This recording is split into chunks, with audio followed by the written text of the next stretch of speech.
Assalamualaikum Pak Sparta.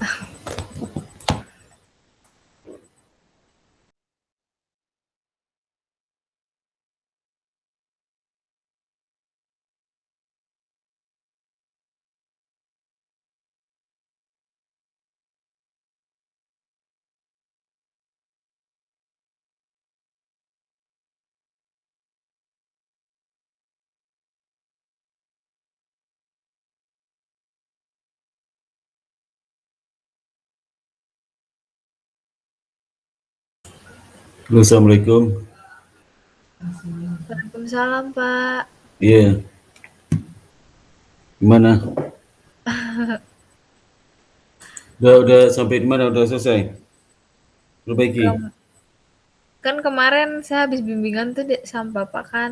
Nah, terus? Saya baru mau kalau yang bab satunya udah tuh Pak, yang Ya, sesuai terus? yang saran Bapak, Ya, ditambahin variabel kontrol itu ya, sudah saya cantumkan ke yang di atas bagian ya, yang saya terus? terangkan kenapa ambil variabel itu Pak. Ya, Lalu saya baru masuk di teori bagian kinerja keuangan Pak. teori kinerja keuangan ya? Iya, udah di teori variabel dependennya, Pak. Kalau teori agensinya saya udah selesai Ya, di kinerja keuangan. Nanti kurang yang manajemen risiko sama yang variabel independennya, Pak. oh ya. Nanti kamu, bapaknya jurnal bahasa Inggris ya? Iya, Sama jurnal saya juga ya. iya, Saya juga ada berapa jurnal saya dimasukin aja ya. iya, Pak. Kalau Saya perlu minimal, masukin banyak jurnal Bapak. ya minimal 2 ya. Ada 3 apa berapa Ya ya, tiga, Pak? tiga alhamdulillah ya. Iya, Ya. Eh, itu minggu depan bisa itu bisa selesai apa, mengenai kajian teori, sebelum apa, penelitian sebelumnya. Penelitian sebelumnya tadi kamu ceritakan ya, penelitian sebelum itu ya, masing-masing penelitian itu satu linear ya, baru bikin tabelnya, iya, ya kan? Yang tabel iya, aja Pak. ya, yang Iya. tabel aja. Tabel aja nggak tahu ceritanya nanti itu, ya. Berarti untuk kajian yang itu tabel ya, Pak? Atau saya jelasin? Jelasin dong, satu peneliti satu linear, isinya Hmm. mengenai nama peneliti, terus judul apa, judul penelitiannya apa, terus kemudian juga sampelnya, populasinya apa, sampelnya berapa, tahun penelitiannya, periode penelitian kapan, di mana tempatnya, terus apa, variabelnya apa saja ya, periode penelitiannya, modelnya seperti apa, terus nanti juga hasilnya gimana hasilnya, terus implikasi lihat aja di itu jadi kalau mau baca jurnal tuh jangan lihat di abstrak aja ya, abstrak kan nggak cukup tuh. Semua Iya, variabel Pak. dimasukin semua, jangan berpilih variabel. Kalau teliti 10 variabel, 10 variabel masuk dikasih tahu situ ya. Ini satu linear tuh ya, Iya, Pak. satu linear. Bukan mau lihat di itu di skripsi mahasiswa saya ya. Iya, Gimana diceritakan itu, iya, seperti Pak. itu. Baik, Pak. Ya.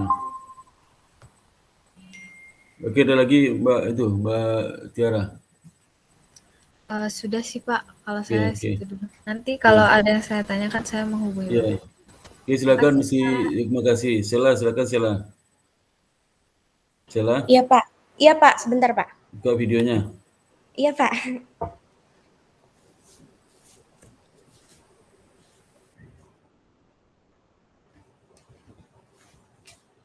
udah ada belum Pak di kamera? Belum ya? Oh udah. Siang Pak. Bapak di mute Pak, maaf Pak. Oh, pakai jaket tuh. Iya Pak, Gimana? Gimana? di rumah Pak. Kamu Cuman pakai jilbab biasanya? iya, iya pakai jilbab Pak, makanya Oh, jilbabnya lagi oh. dicuci. Oh, iya. Iya Pak. Nah, punya jilbab ada berapa? Dua punya. Enggak sih Dua. Pak, cuman yang paling deket ini Pak. Oh, itu. Iya, iya, iyalah. Terus sekarang coba kamu udah sampai di mana? Bab satu gimana? Bab satu saya sudah sampai ini Pak, sebenarnya Coba dibuka. iya.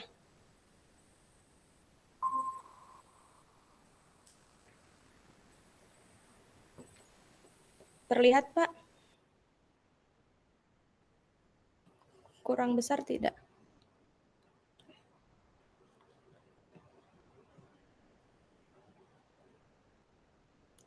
Bapak di-mute, Pak. Maaf, Pak. Oh, ini suruh rubah apa? Rubahnya apa? Bapak disuruh tambah ini kemarin, Pak. Saya Tentang disuruh tambah, saya nyuruh tambahin. iya, Bapak suruh tolong tambahin Oh, pas suruh tentang tambah apa? Kamu suruh nambah saya enggak ya? tambahin pandemi, Pak, tentang pandemi. Jadi saya Terus? saya nambah ini, fenomena pandemi yang berkaitan sama dependen saya, Iya. terus sama perbankan juga, itu udah saya Hmm. tambahin, Pak.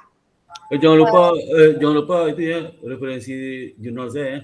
Iya, Pak. Iya. Harus tuh minimal 2, Oh iya, Pak. 2, 3, 4, 5, dan 10. Terserah deh, Baik, Pak. minimal 2 ya. Iya, Pak. Oke, Pak. Siap. Kemarin itu sebenarnya kendalanya bukan ke bab satunya, Pak, cuman karena kemarin saya itu mencari tentang dependen saya, window Iya. dressing ini. Ah, Window dressing itu kan, pengukurannya itu melalui DPK, Pak, dana pihak iya. ketiga, Iya, yang di iya. mana dana pihak ketiga itu kan ada giro, tabungan, sama deposito kan, Iya, Pak. iya, iya, iya. Nah, sementara, kemarin saya akhirnya coba-coba lihat kebijakan GWM di Thailand sama di Malaysia karena takutnya berbeda, nanti Iya, iya, takutnya iya. menyusahkan ke depannya, Pak. Iya, iya. Nah, itu mereka di Malaysia sama di Thailand itu laporan keuangannya cuman ada kebanyakan depositonya aja, Pak. Untuk giro sama tabungan tuh mereka tidak ditampilkan secara jelas gitu, untuk savings from customers atau tabungan dari nasabah itu mereka cuman menampilkan deposito, Pak, tidak ada giro sama tidak ada Itu bukan deposito tuh, deposit dana pihak ketiga tuh. Digabung itu satu. Oh, itu digabung jadi satu ya, Pak. Iya, Jadi tinggal saya satu tuh. Nama deposit kan? iya, namanya deposit doang, Nah, Pak. bukan deposito, itu deposit itu apa dana pihak ketiga tuh. Oh, baik, Nah, Pak. Jadi saya dia gabung aja. oh, baik. Jadi Jadi di nanti dalam saya dalamnya ada saving account, ada giro, ada apa deposito itu. mmm, Maka oke. gabung gitu. Terus kan bisa juga gabung kan, nggak masalah. Iya, Pak. Sama kalau di Amerika juga sama gitu, depositnya mana dibagi 3, kita bagi 3. Oke, Dia dia baik. tetap 3 cuman di neraca digabungnya. Jadi Oh, baik, Pak. deposit ya, deposit namanya kan. Iya, Pak. Berapa persen deposit dibanding total aset? Coba cek berapa persen jumlah deposit dibanding total aset, berapa persen rata-rata? Kemarin itu saya yang lihat Thailand dia 4, berapa gitu, Pak, 4,2%. Tapi itu tahun Oh, 2000 kok 4,2%? Ya, iya. dibanding deposit total aset masa 4,2% kecil banget, masa sih? Mungkin itu masih belum keseluruhan, Pak, soalnya katanya waktu itu annual report-nya juga belum jadi, belum di-audit segala macam. Nah, untuk yang Malaysia juga belum ada dijelasin di regulasinya, Pak. Nanti saya baca-baca Bukan, lagi, Pak. bukan di neracanya, di laporan keuangannya, di nomor keuangannya, coba buka laporan keuangannya, coba buka. Satu Oh iya, laporan bentar, Pak. keuangan yang di Malaysia sama Thailand, coba buka. Iya, bentar, Pak. Satu.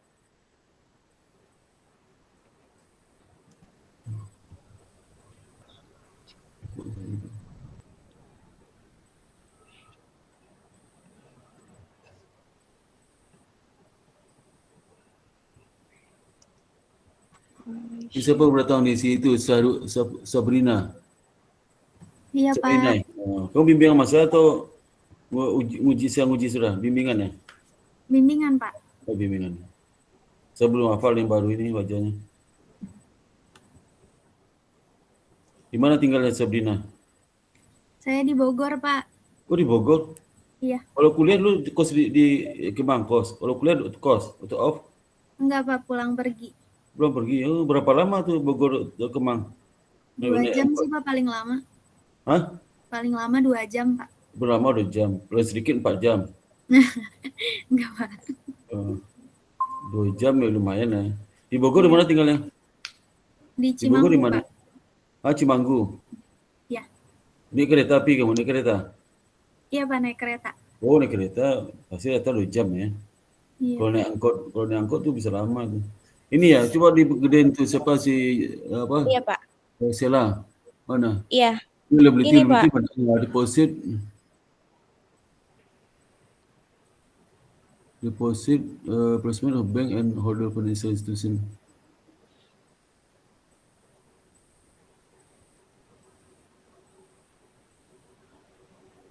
Ini 19 deposit. Ini deposit per customer ditambah 2 ini. Itu. Oh, iya Pak. Deposit per customer tambah 2 ini. Ini. Bukan dalam paket 3 itu cuma nomor 1 aja, nomor 1. Yang Nomor nomor 2 ini itu aja ya Pak. nomor 1 aja dalam paket 3, 131. Coba total aset Oh, berapa? baik. Total aset berapa? Total asetnya, maaf, total asetnya itu 271,149 ini Pak. 131 dibagi 271 berapa? Enggak, bukan terbalik kamu itu. Tadi kan satu deposit yang ini yang 2020. Iya Pak. 203 dibagi berapa? Iya, dibagi 203 sama 271 berapa? ya Pak. Berapa persen? 60% lah, 60 sampai 70% tuh. 9,958. 75% Pak. Iya sama tuh. Itu sampai ketiga tuh, ya. Baik Pak. Sampai ketiga. Sampai di Indonesia juga sama, cuma segitu juga. 70 sampai 75% ya. Oke Pak.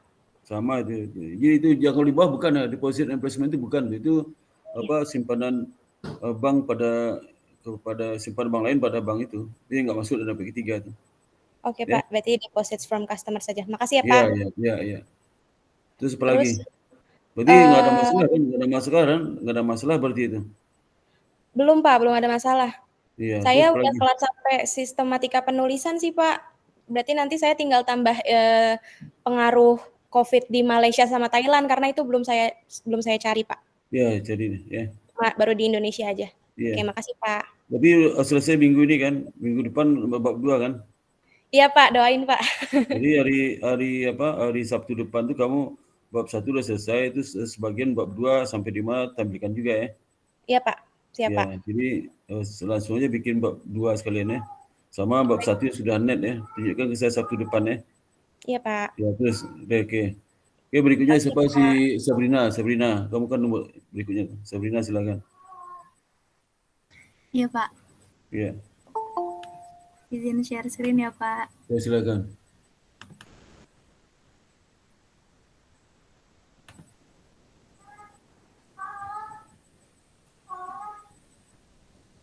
Ini yang bab 1, Sabrina. Iya Pak, ini bab 1. Iya, silakan. Saya udah ini Pak, udah masukin tabel harga saham yang sebelum pandemi sama setelah pandemi Pak. Oh iya. Nah, tapi ternyata ini saya masukin yang KBM. Ini satu tabel aja. Oh, satu tabel aja Pak, enggak Iya, di. tambah satu lagi 2020 situnya. Iya, ini di bawahnya 2020 Pak, pas setelah Iya, tambah pandemi. satu tabel aja di sebelah kanan, tambah aja kolom situ lagi. Oh, jadiin satu tabel aja ya Pak? Ya, tabel kan banyak banget. Nanti di keterangannya kamu tulis. Iya Pak. Nah, ternyata di pandemi ini saya ngambilnya yang di KMBI 4 aja Pak, jadi cuman ada 7 bank. Nah, ternyata di antara 7 bank ini ada 2 bank yang malah sahamnya naik Pak, saham BCA sama saham CIMB Niaga, selebihnya turun. Berarti nggak konsisten kan? Berarti maka pengen kamu tes tuh, kan ada naik dan turun. Jadi gimana dampak keseluruhan kan? Iya Pak. Ya itu, apalagi? Terus itu ngetiknya kiri kanan sama lah garisnya itu. Kiri kanan yang 1 4, yang 1 3 kan ya Pak? Bukan, itu garismu misalkan tabel nih, itu kok masih kosong sebelah kanan itu. Ini Pak? Iya, itu dia nggak lurus, sebelah kanan nggak lurus tuh, sebelah kiri lurus tuh. Iya. Ini sebelah kanan nggak lurus. Oh iya Pak. Ya, coba diluruskan tuh. Di pilihannya. Untuk novel nggak apa-apa gitu. Oke Pak.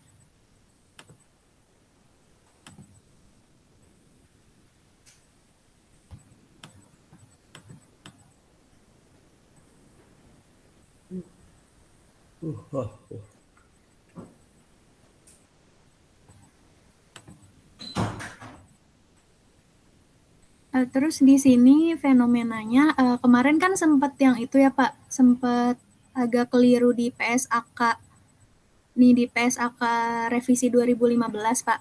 Ternyata setelah saya lihat di 4 jurnal itu juga dia ngangkat PSAK nomor 19 Pak, karena di dalamnya ada intangible asset di dalam PSAK ini. Nah, terus intellectual capital ini kan juga intangible asset ya Pak. Jadi makanya 4 peneliti ini juga jadi kayak ingin tahu gitu tentang jadi membahas lebih lanjut tentang intellectual capital disclosure. Apa judulnya apa? Judul skripsi apa? Judul skripsinya saya pengaruh intellectual capital disclosure dan enterprise risk management terhadap nilai perusahaan, Pak. Iya. Selanjutnya untuk gap research-nya yang di intellectual capital disclosure itu penelitian Dedi Arianto itu dia menyatakan bahwa intellectual capital disclosure ini berpengaruh positif. Tapi dari Nolita Yeni itu dia menyatakan bahwa intellectual capital disclosure-nya itu tidak berpengaruh terhadap nilai perusahaan. Kalau bisa jangan 2 aja, 3 atau 4 ya. Oh iya Pak, nanti saya tambah lagi. Masih sedikit tuh. Terus setelah itu yang risk management enterprise-nya saya ngambil fraud dari OJK itu Pak Slamet Edi, Deputi Komisionernya menyatakan bahwa ada 1005 kejadian fraud pada kuartal pertama 2020 dan pada kuartal 2 2020 itu sebanyak 796 kejadian yang disebabkan oleh lingkungan internal Pak. Soalnya kan itu juga yang fenomenanya, yang riset gap-nya mana riset gap-nya? Riset gap-nya belum dimasukin Pak, baru mau dimasukin Iya Pak. Lagi ya. Lebih dari 2 ya Pak berarti riset gap-nya? Ya, maksudnya riset gap sumber referensi jurnalnya 3 atau 4 lah, 4 atau 5 ya. Jangan itu, jangan 2 aja, 2 masih kurang ya. Nah ya Pak. Misalnya yang positif ada 3, yang enggak positif ada 2 3. Yang enggak yang tidak signifikan ada 1 2 gitu loh. Itu banyak itu. Ya. Iya Pak. Terus ini ada ruang lingkup masalahnya itu masih yang identifikasi masalahnya juga masih kayak 2 gitu Pak. Iya. Belum saya lanjutin. Itu variable kontrolnya mana? Variable kontrol. Variable kontrolnya di ada size dan leverage kan itu? Iya Pak. Ini Pak. Size leverage sama bisa juga size dan DPR bisa juga DPR. DPR Pak. Bisa DPR juga. Hah? DAR Pak. Oh, DAR kamu DAR aja. Iya, jadi size DAR sama leverage. 2 aja. Oh, 2 aja Pak. Leverage-nya leverage kan DAR tuh, leverage kan DAR. Iya, jadi size dan DAR aja ya Pak berarti. Apa? Variable contour. Kamu kan size DAR itu apa? DAR itu kan leverage itu. Kok adalah dan leverage lagi? Oh iya. DAR itu kan leverage tuh. Oke Pak. Oke, dan size dan. Nah. Terus sampelnya menggunakan dari periode 2016 sampai 2020. Ya. Ya, tambahkan lagi ya yang segap yang risk enterprise risk itu risk apa? Risk enterprise ya. Risk enterprise-nya nanti saya tambah. Iya, oke. Oke, Pak. Satu besok kamu harus selesai bab 1 ini sama kerjaan bab 2 ya. Oke, Pak. Terlalu lama tuh. Iya, Pak. Cepat aja lah. Ya, makasih ya, Pak. Oh, bab 2-nya belum, Pak? Hah? Bab 2-nya belum. Iya, maka bab 2 tuh minggu depan aja. Oke. Saya stop share screen ya, Pak. Ya, oke, boleh silakan. Makasih, Pak. Sama. Berikut siapa lagi yang setelah si Sabrina? Siapa datang setelah Sabrina? Siapa datang? Si Devani. Siapa tu? Cepat tu. Gina. Siapa tu? Jadu. Cepatlah siapa? Kalau enggak itu kita Saya boleh enggak, Pak? Ya, kamu datang, siapa yang datang? Yang cepat datang siapa? Tadi. Saya boleh nggak, Pak? Jadu. Cepat. Iya, Pak. Ya. Iya, Pak. Jadi kemarin saya udah revisi yang setelah sidang, Pak. Iya. Udah minta tanda tangan juga udah ubi ke Pak Muklis sama Pak Komar udah di ACC, Pak. Oke. Terus posisi jurnalnya juga. Halo, Pak. Halo, apa? Terus?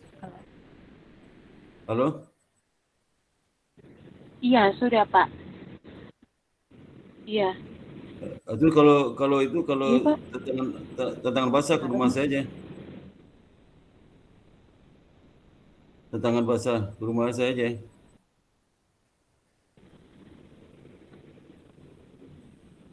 Jarinya.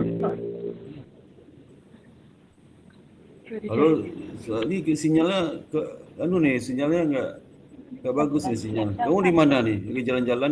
Iya Pak. Jurnalnya juga sudah saya selesaikan Pak. Nggak kedengaran suaranya? Iya Pak, maaf Pak. Kak, kamu tadi keputus nggak kedengaran suaranya apa? Jurnalnya juga udah saya kerjain Pak. Jangan jalan-jalan.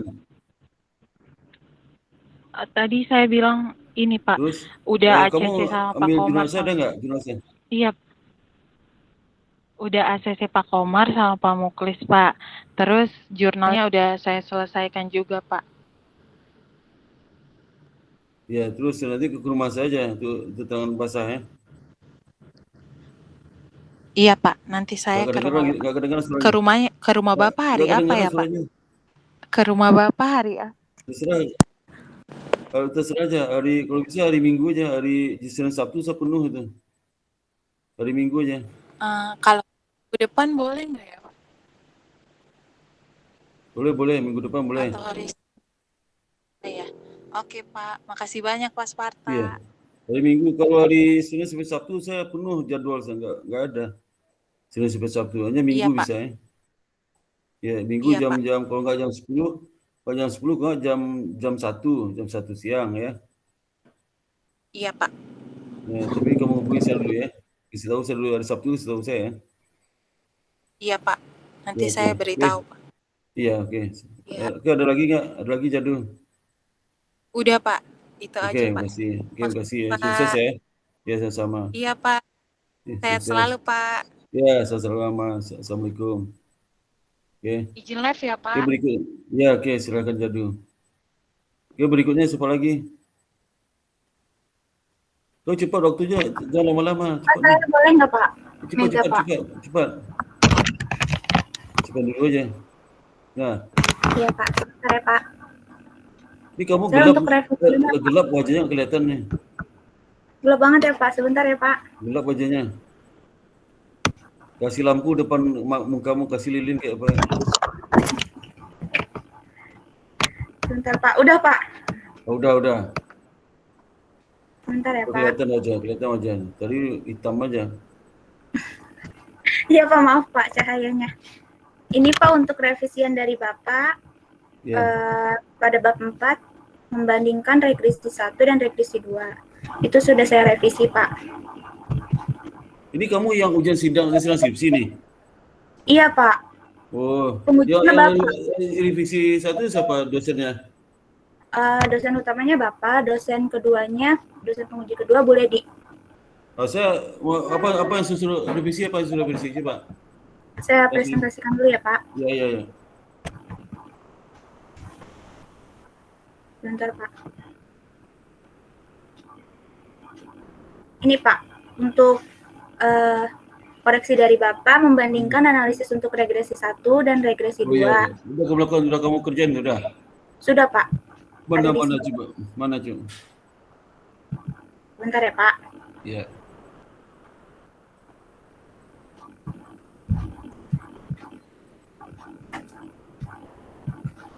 Ini Pak, untuk regresi pertama, dia tidak menggunakan variabel pandemi COVID-19 dan menggunakan tahun 2016 sampai dengan 2020. Sedangkan untuk yang kedua itu, dia menggunakan pandemi COVID-19 dengan tahun 2019 sampai dengan 2020, Pak.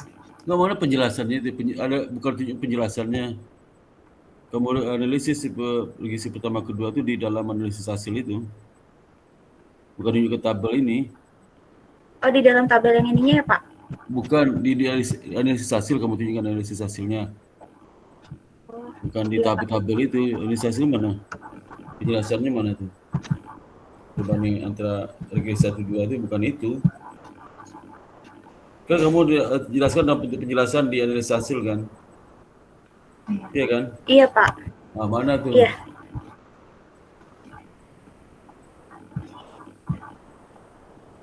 Iya. Di sininya, Pak. Gimana? Ini. Untuk pandemi COVID-19-nya. Ya, tapi dibandingkan yang sebelumnya ada? Yang sebelum pandemi mana? Itu kan Sebelum pandemi, yang ini, Pak. Jangan tunjuk tabel di penjelasan gimana sih? Penjelasannya misal di masa pandemi hasil gini, sedangkan pada masa sebelum pandemi gini gitu loh. Mana tuh penjelasannya? Jangan tunjuk ke tabel, masa saya suruh baca sendiri. Iya, Penjelasannya.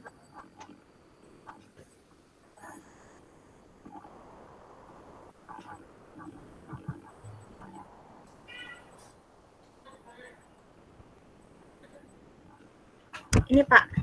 Mana?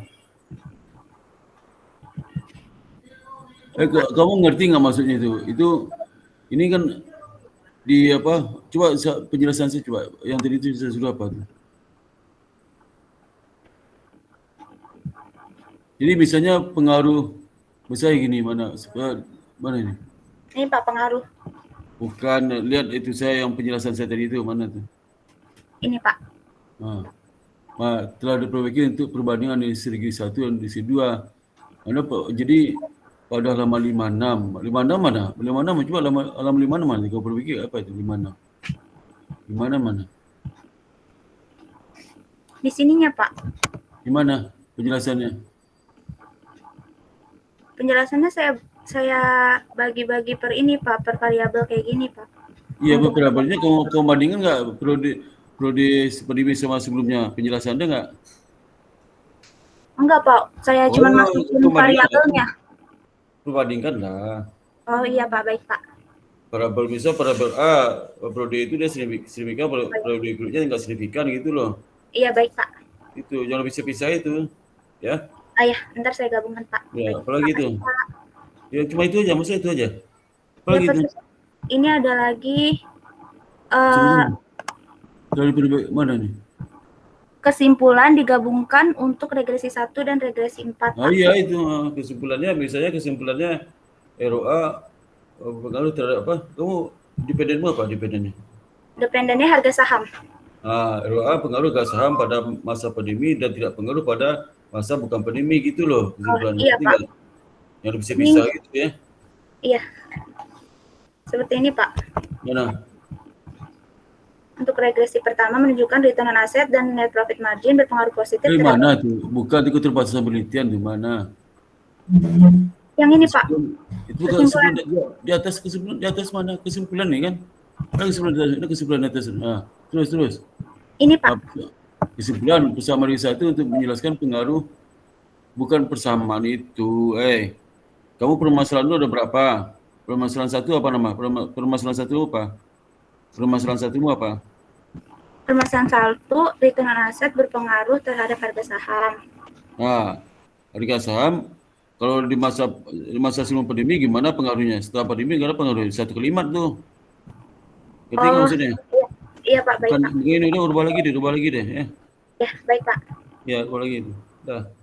Ya, baik, Pak. Bisa-bisa tuh, kalau bisa-bisa tuh, apa kamu kasih tahu ada masa pandemi sebelum masa pandemi kan cuma aja. Ya. Baik, Pak. Nah, itu ya berpikir lagi ya. Ya, baik, Pak. Terus siapa lagi berikutnya? Baik, Pak. Terima kasih, Pak. Iya, sama-sama. Saya boleh, Pak Sparta? Bapak aja, Pak. Yang lain nggak perlu mau ikut. Yang lain tuh sapu saya kalau diam bisa hilangannya. Bapak aja, Pak Sur. Oke. Yang lain itu dia apanya. Iya. Oke, saya langsung share ya, Pak, yang di... Ya, buka video, Pak. Buka video. Udah, Pak? Udah. Bab 4 ya? Iya, Pak. Pengujian sidang dong. Bapak belum ACC kan, Pak? Ya, karena sebelum ketemu sama Bapak, belum pernah diskusi bab 4-nya. Iya, betul, Pak. Ini, Pak, jadi... Ceritakan deh. Oke, di bab 4 ini, Pak, saya mengenai pembahasan itu di bagian pertamanya mengenai gambaran umum objek penelitian sesuai dengan saran dari Pak Mukhlis pada saat kita seminar kemarin itu. Saya memberikan gambaran sedikit mengenai divisi konsumer ini kontribusinya seberapa besar terhadap perbankan konsumer di Bank X gitu Pak. Kemudian manajemen risiko Bank X ini berdasarkan kebijakan yang ada di mereka, dasar-dasarnya apa, kemudian tujuannya apa, kemudian manajemen risiko operasional Bank X itu juga saya masukkan di sini. Di sini juga ada penjelasan mengenai komite manajemen risiko operasional mulai dari level unit sampai tingkat bank, Pak. Iya. Kemudian mengenai three line of defense, ini saya kutip yang ada dari BIS, itu apa-apa prinsip yang ada di situ. Kemudian saya bahas masing-masing yang ada di Bank X sendiri, Pak. Mulai dari first line, second line, sama third line-nya mereka. Pak, itu Pak ya. Yang kalau yang tadi Pak kutip apa itu nggak ada lagi kutipan Pak, itu kan di bab 2 itu.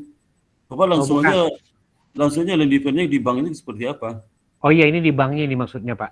Oh maksudnya yang ini nggak perlu lagi Pak, yang dari BIS ini nggak usah lagi Pak. Kan udah Pak sampaikan di bab 2 kan? Udah di bab 2 ada sih Pak. Nah, jangan diulang lagi Pak. Langsung aja ke prosesnya seperti apa, diulang lagi. Nanti terlalu tebal sih Pak. Oke. Ya, terus. Oke Pak. Berarti ini yang di Bank X-nya Pak. Saya gambarkan seperti ini. Kemudian definisi masing-masing, tugas masing-masing, tanggung jawab masing-masing yang untuk setiap lines of defense yang ada pada Bank X, Pak. Ini saya jabarkan di sini juga. Kemudian mengenai RCSE-nya, ini saya gambarkan mengenai proses pembuatan, Pak, yang ada pada Bank X. Kemudian proses pembuatan ini maksudnya apa nih Pak? Jadi gini Pak, jadi RCSE dari awal Pak. Jadi pada saat kita mau bikin satu RCSE apa cocok kata-kata pembuatan Pak? Atau proses perancangan atau gimana? Iya, perancangan Pak, perancangan. Pembuatan itu kayak seperti produk aja. Oke, jadi produk itu penyusunan, bisa juga proses penyusunan kan? Oke, jadi perancangan berarti ya Pak ya? Terserah mau perancang, penyusunan atau gimana? Oke, kalau gitu yang tepat sih perancangan sih Pak. Iya. Oke, nanti saya ganti Pak. Seperti apa? Ini Pak ceritakan nih di gambar Pak 2. Cerita mana nih? Ceritanya di bawah Pak. Jadi ini di bawah. Jadi dasarnya prosedur atau produk Pak? Prosedur produk maksudnya apa tuh? Jadi gini Pak, kalau ada produk baru, nanti itu kan diteliti Pak. Semua proses-proses yang ada di produk itu end to end Pak. Nanti akan dilihat dari sisi proses juga sebenarnya. Tapi kalau membingungkan nanti saya ganti aja dengan karena prosedur produk itu nggak bisa disandingkan Pak.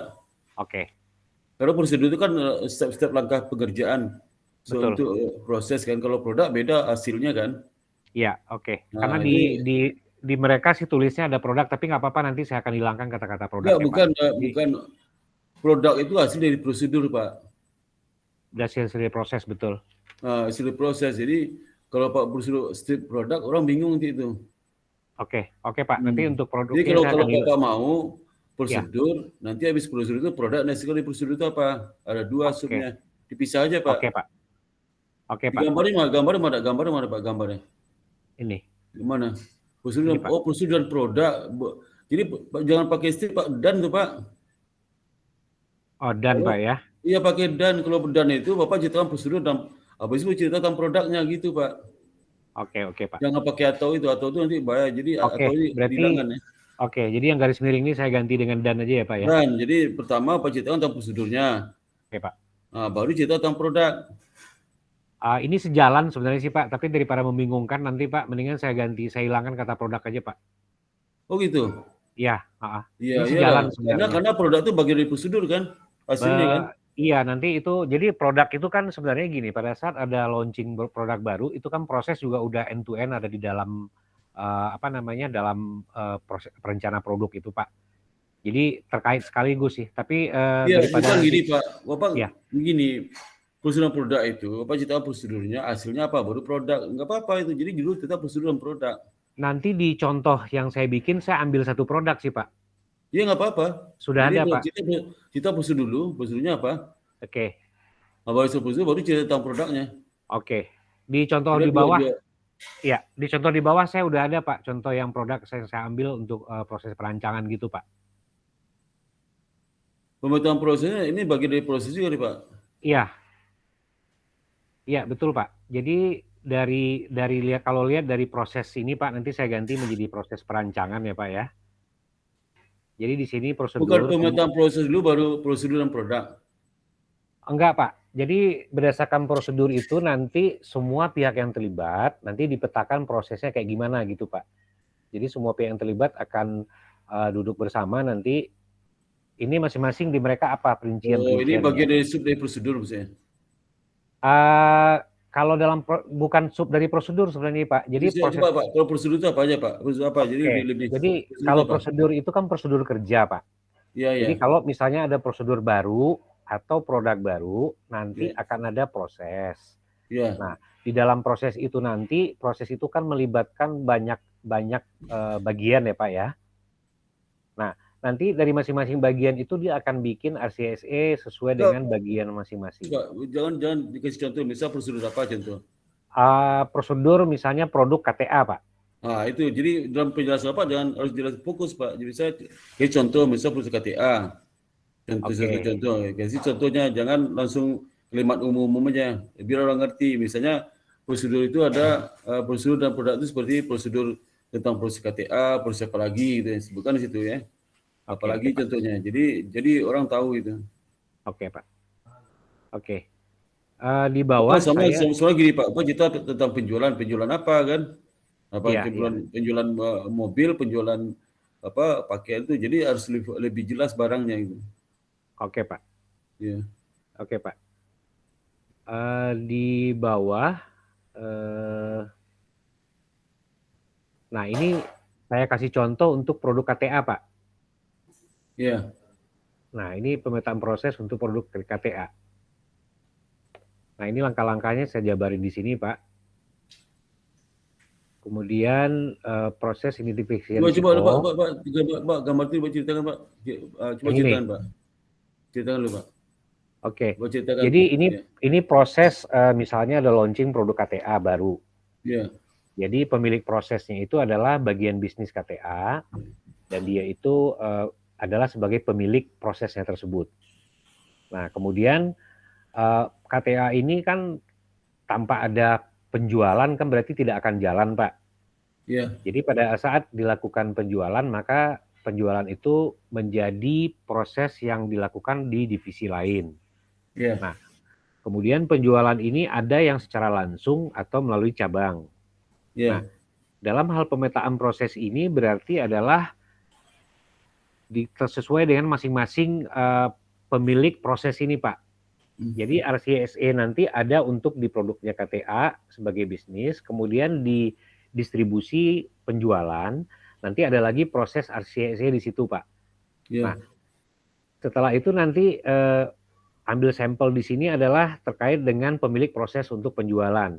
Nah, syaratnya adalah kalau penjualan itu harus ada dokumen yang mesti dilengkapi oleh calon nasabah.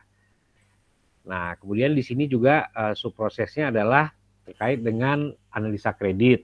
Jadi yang meriksa kelengkapan dokumen itu yang pertama adalah bagian penjualan. Kemudian yang berikutnya adalah bagian analisa kredit, karena mereka sebelum memutuskan, mereka juga harus mengecek kelengkapan dokumen gitu Pak. Yeah. Nah kemudian setelah itu diterima aplikasinya komplit, analisa kredit udah oke dari sisi dokumen, maka masuk ke proses berikutnya, itu ada yang namanya penginputan atau data entry, kemudian verifikasi dokumen-dokumen yang ada. Jadi di persetujuan kredit nomor 4 itu ada beberapa pihak yang terlibat itu Pak. Gitu. Nah, jadi kalau ini Pak, saya lihat ini Pak, ya. Bedakan antara proses sama prosedur Pak ya. Ya. Kalau prosedur itulah step-step ada dalam proses itu. Ya. Bapak ini menceritakan step-step dalam step-step ada dalam proses KTA. Dan itu adalah stepnya. Step itulah prosedur Pak. Jadi prosedur dalam pemrosesan KTA. Ya. Nah, itu sebenarnya kunci. Jadi saya kalau judulnya tetap pemetaan proses ya Pak ya. Produk KTA itu gitu. Pemetaan proses. Jawab pemetaan proses tadi Pak di atas mana? Penjelasan sebelum contoh ini. Nah itu. Ini. Nah, pemetaan proses kalau Bapak ceritakan pemetaan proses ini kan proses itu untuk alat identifikasi risiko ini. Iya. Pemetaan proses harusnya melalui prosedur sebagai berikut. Pemetaan proses haruslah melalui prosedur sebagai berikut. Ada kata-kata gitu. Pemetaan proses haruslah tambahkan Pak. Coba Pak tambah sekarang. Pemetaan proses harus melalui prosedur sebagai berikut. Nah itu yang bagus kelipatnya. Karena pemetaan proses dalamnya ada step-step langkah pengerjaan itu nama prosedur. Oke Pak. Ya itu kalau gitu. Oke Pak. Oke. Itu langkah pertama kan nggak boleh diputar balik kan itu Pak? Enggak. Itu langkah ada berapa langkah tuh? Tadi penjelasan sebelumnya. Oke. Jangan ini langkah itu satu Pak, bukan penjelasan sebelumnya sebelum gambar nih Pak. Terus. Nanti nggak boleh harus pakai nomor Pak. Yang pakai strip itu pakai nomor kan prosedur, nggak boleh bolak-balik itu. Yang pakai itu, pakai nomor coba pakai nomor itu. Ganti nomor.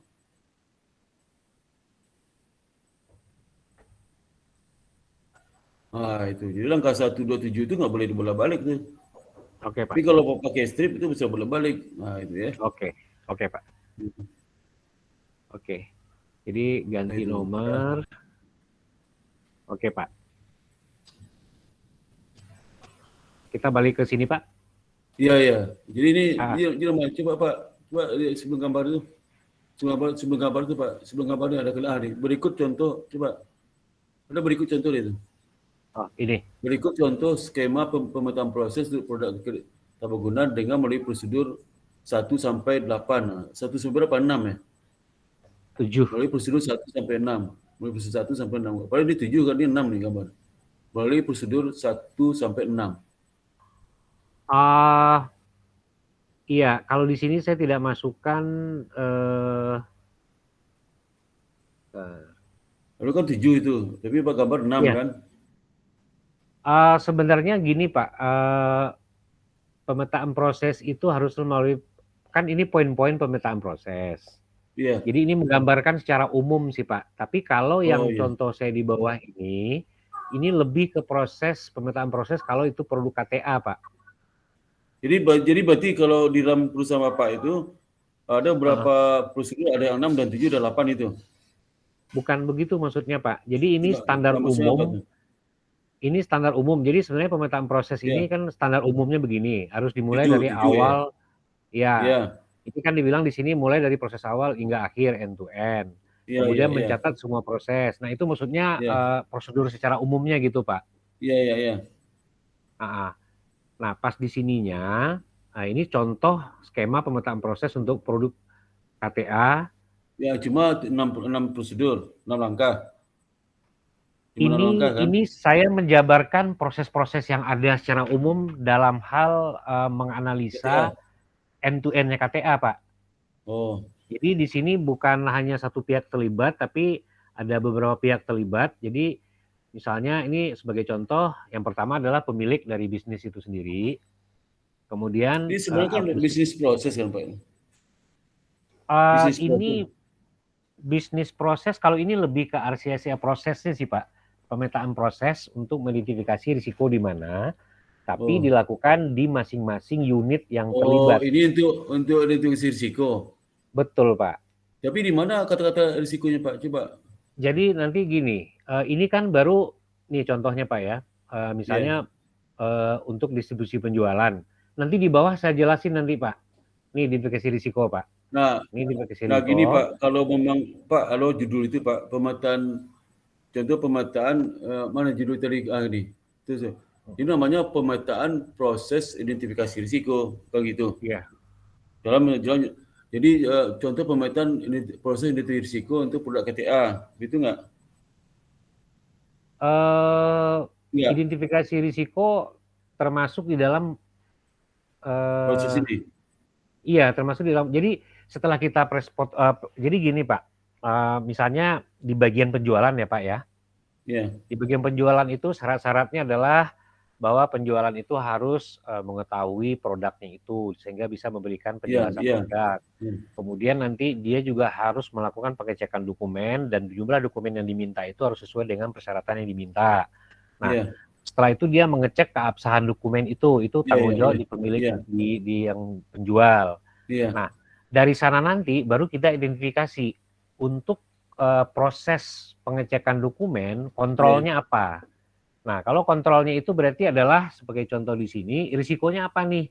Gitu. Nah, risikonya adalah kelengkapan dokumen. Subprosesnya pemeriksaan kelengkapan dokumen. Nah, potensi kegagalannya berdasarkan kita identifikasi risikonya, tenaga penjual tidak memeriksa dan tidak membandingkan semua dokumen yang dilampirkan dengan dokumen asli. Iya. Itu Pak. Nah, jadi nanti potensi kegagalannya itu. Nah, kemudian nanti dimasukkan. Jadi Bapak, Pak, halo Pak. Jadi Bapak Ya. melihat setiap proses itu Bapak analisis sampai ke risiko ya. Betul Pak. Misalnya Betul, ini kan ketiga kelengkapan dokumen. Iya. Itu ada banyak kan? Iya. Jadi nanti kalau pemeriksaan kelengkapan dokumen itu nanti dari sisi bagian penjualan, kira-kira potensi kegagalannya yang mengakibatkan risiko itu apa? Nah, ya makanya Pak di dalam ini Pak sebenarnya ilmunya itulah bisnis proses. Di bisnis proses itu ada berapa langkah dalamnya. Setiap langkah itu analisis risiko potensi risiko terjadi kan itu sebenarnya. Betul Pak, betul Pak. Nah itu jadi ini kan jadi jangan sampai lepas di koridor itu. Jadi bertanya apa pemetaan proses itu apa kaitan dengan risiko? Apa harus dijelaskan itu. Jadi pemetaan proses itu bisnis proses dan bisnis proses dalam KTA. Nah setiap masing-masing langkah-langkah dalam proses itu prosedur itu setiap langkah itu dianalisis risiko potensi muncul di setiap langkah-langkah itu. Maka dibuat suatu prosedur yang untuk memperkecil risiko itu Pak. Betul. Cekkan dokumen macam-macam prosedur. Kalau di dalam ini terkontrol itu Pak. Iya. Terkontrol berkuat, berkuat supaya jangan terjadi. Selain terkontrol itu kalau di dalam apa ada dua Pak terkontrol. Pertama terkontrol untuk mengamankan aset. Apa terkontrol akuntansi sama terkontrol manajemen. Kalau dibagi dia ada 4 umumnya. Terkontrol untuk mengamankan aset, terkontrol untuk validitas pencatatan, terkontrol untuk efisiensi, terkontrol untuk supaya supaya komplain taat semuanya dalam aturan itu. Betul. Itu terkontrol kalau 4 itu mengurangi risiko Pak, bisa mengurangi risiko, potensi risiko jadi bisa berkurang. Ya. Dengan itu dimulai dari bisnis proses tuh. Bisnis proses itu kalau dalam lebih luasnya lah prosedur untuk memproses suatu transaksi. Misal transaksi KTA, ada bisnis proses langkah-langkahnya. Selangkah itu dianalisis potensi risikonya. Ya. Jadi itu Pak, risiko itu tentunya terkontrol kuat dalam situ. Iya. Itu sebenarnya. Ya. Ya waktu konsultan kayak gini nih. Jadi ilmu dasar ada di akuntansi ilmu dasar itu Pak. Ada di akuntansi konsep berpikir ada di akuntansi. Akuntansi ya Pak. Iya di akuntansi itu. Memang bisnis proses. Jadi bisnis proses dulu nama sistem dan prosedur, sekarang ganti bisnis proses semua. Oh iya. Kalau bisnis proses itu mereka satu dokumen yang akan dicatat di akuntansi. Dicatat di sistem akuntansi, dicatat di sistem informasi manajemen, dicatat di sistem informasi SDM macam-macam itu. Itu output dari bisnis proses itu Pak. Dalam bentuk dokumen untuk dicatat di bagian SDM, dicatat di akuntansi. Kalau terkait dengan keuangan, dicatat di akuntansi. Kalau terkait dokumen SDM, dicatat di SDM. Iya. Tapi diawali dengan bisnis proses itu, maka dalam penguatan bisnis proses penting untuk mengurangi risiko. Ya. Harus kuat intrakontrol dalamnya. Betul Pak. Nah, seperti itu Pak Sudadi. Jadi dalam kita Bapak membuat satu skip itu pola pikir apa jangan terpisah dari kayak gitu. Pola pikir sistematis saya jelaskan tadi itu. Misalnya ini apa nih bisnis proses? Apa bingung kan? Jadi seperti pemetaan sebenarnya bisnis proses sebenarnya. Pemetaan itu bisa proses A. Proses A itu nanti dalamnya ada langkah-langkah untuk menyelesaikan proses itu ya sampai akhir kan. Nah, setelah langkah itu ada analisis risiko dalamnya. Potensi risiko apa langkah itu. Apa disampaikan kalau bisa dalam contoh ini ya setiap langkah itu apa kasih tahu potensi risikonya apa, jangan ada langkah ketiga aja. Ini kan contoh. Jadi Bapak bikin tabel ya misalnya satu tabel lagi ini contoh sebelum ini Pak. Sebelum ini bikin satu tabel di mana tabel itu pemetaan proses kemudian potensi risiko setiap proses itu. Kemudian keterangan itu. Ini langkah itu apa? Misal langkah 1 apa potensi risiko langkah 1 itu. Langkah kedua apa potensi risikonya? Langkah ketiga apa? Terus bagaimana mitigasinya? Iya kan? Sama keterangan. Nah, itu lebih bagus lagi Pak, lebih bagus seperti itu. Ini apa di perusahaan gini bikinnya? Iya, kalau di perusahaan seperti ini Pak. Tapi setiap langkah itu kan ada itunya, ada. Tapi saya Bapak, lebih spesifik ngambil contoh satu aja, lebih ke penjualan itu sih maksud saya sih Pak. Satu aja. Maksud Bapak di sini pemilik proses bisnis KTA risikonya apa gitu maksudnya? Iya, contoh produk KTA itu Nanti ada deteksi risiko, potensi risiko. Misal langkah 1 itu apa potensi risikonya, apa mitigasinya, itu keterangan apa, itu setiap itu dia ada satu tabel isinya ke-7 langkah ini, ke-6 langkah ini. Jadi tabel itu nanti nomor 1 apa langkah kegiatan nomor 1 produk KTA, kemudian adanya apa prosedurnya apa, pemilik proses dan sebagainya. Kemudian jadi gini Pak, maksudnya kolom 1 itu langkah, kelompok kedua prosedurnya, prosedur ada nih, proses asesmen pemilik usul ini. Nah, itu ini habis itu potensi risiko. Habis itu nanti risiko, mitigasi risiko dan keterangan. Nanti kedua, row kedua isinya distribusi penjualan. Kemudian prosedurnya apa? Prosedurnya seperti ini nih. Nah, itu di row ketiga risikonya apa? Potensi risiko. Row keempat mitigasi seperti apa? Kayak gitu maksudnya.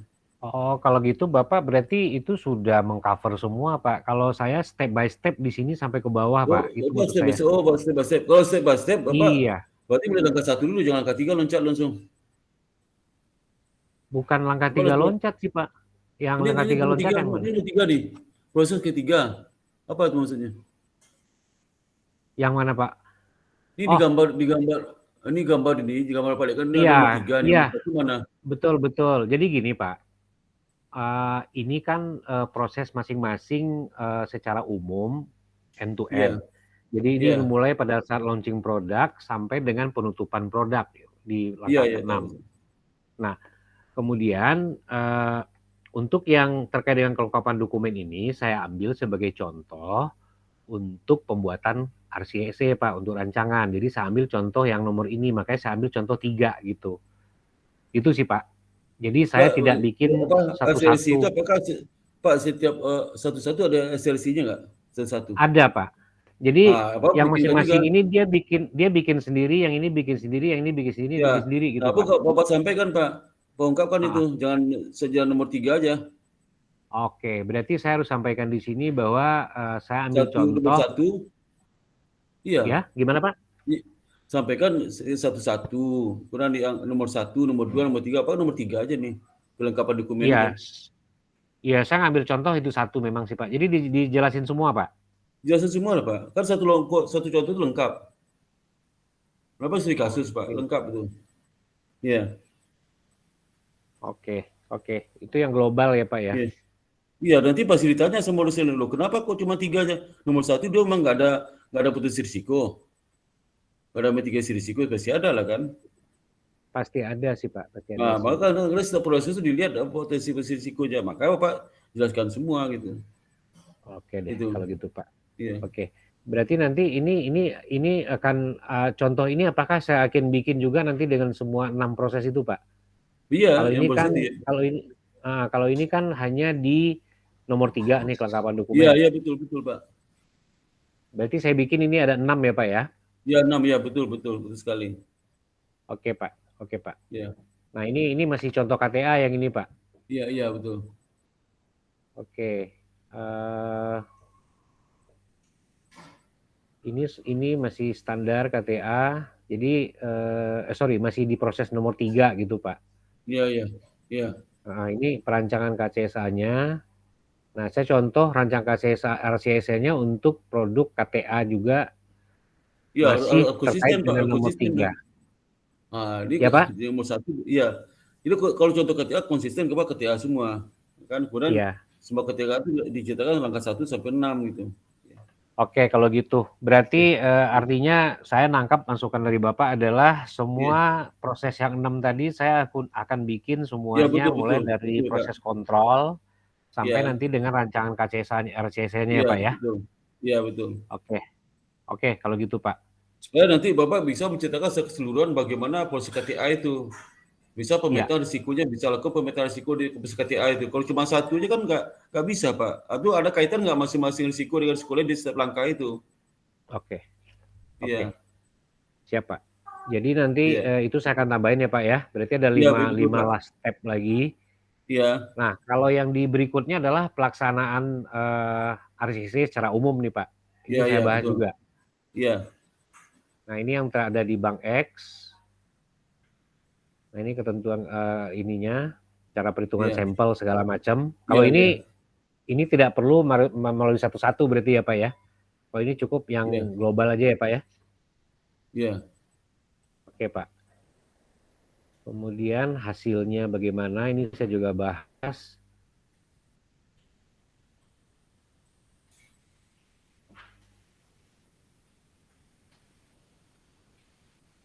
Sudah Bapak Ini ini berdasarkan hanya pada level Bapak itu pada level kebijakan Pak. Jadi belum level pada implementasi kasusnya. Oke. Itu sebenarnya. Jadi sedangkan sebenarnya kalau Bapak studi kasus itu level kebijakan pada level implementasi kebijakan itu. Ada nggak masalah dalamnya itu sebenarnya Pak? Kalau itu saya nanti di poin selanjutnya Pak. Iya ada. Ada Pak.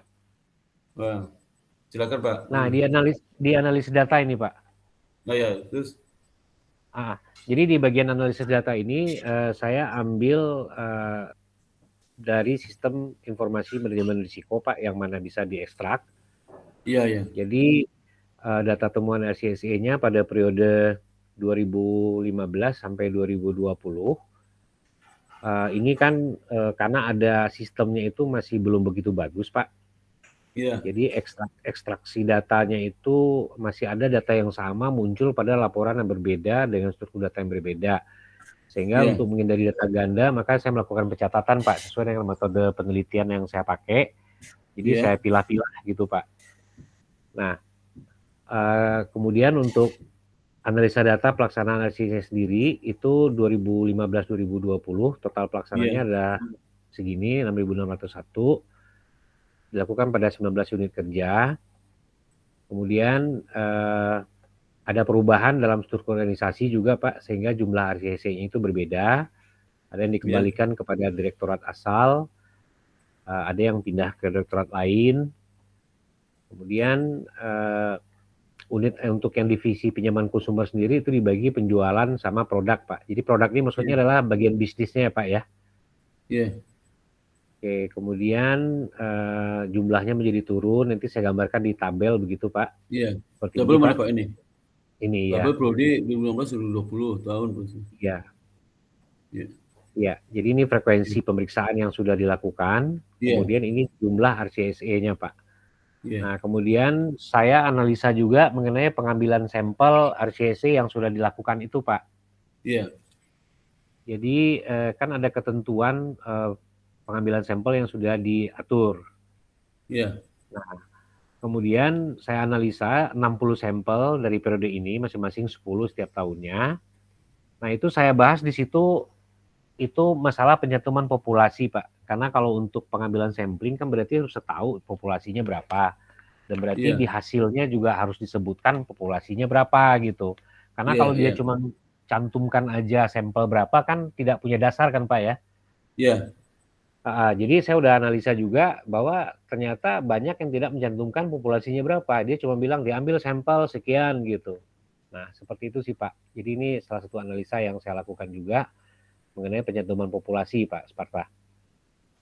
Kemudian jadi pencantuman populasi bukan melihat jumlah populasi tapi setelah pencantuman ada atau tidak itu aja. Betul Pak. Jadi dia nggak nyebutin. Kalau yang seharusnya adalah kan kalau ada itu maksudnya Pak, ada itu maksudnya Pak, ada itu. Kalau ada itu dia ada mencantumkan populasinya. Betul Pak. Jadi 3 kejadian mencantumkan populasi, berapa populasi, bukan artinya bukan populasi 3, cuman ada 3 unit yang mencantumkan populasi gitu maksudnya. Jadi dari 10 pemeriksaan. Jadi dari 10 pemeriksaan RCSE saya ambil sebagai sampel. Frekuensi pemeriksaan 3 mencantumkan jumlah populasi. 3 mencantumkan jumlah populasi, 7 tidak. Tapi jumlah populasi yang mana enggak di-cover di sini ya? Coba ada aja.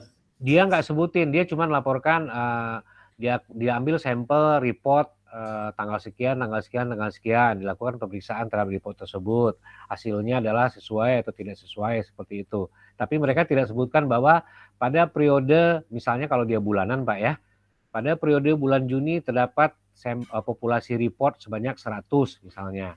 Diambil 10%, berarti 10 report, itulah yang dijadikan sebagai sampel. Kalau ini enggak, mereka bilang aja diambil sampel sekian gitu, populasinya nggak disebutin Pak. Ya makanya ini Pak, satuan 3 itu berarti 3 pemeriksaan maksudnya. Betul Pak. Nah, itu harus sampaikan satu ini jumlah Laporan, pemeriksaan. ya laporan Pak, ya laporan berarti. Apa? Ini kalau judulnya saya pencantuman jumlah populasi pada laporan RCSE. Jadi 3 laporan.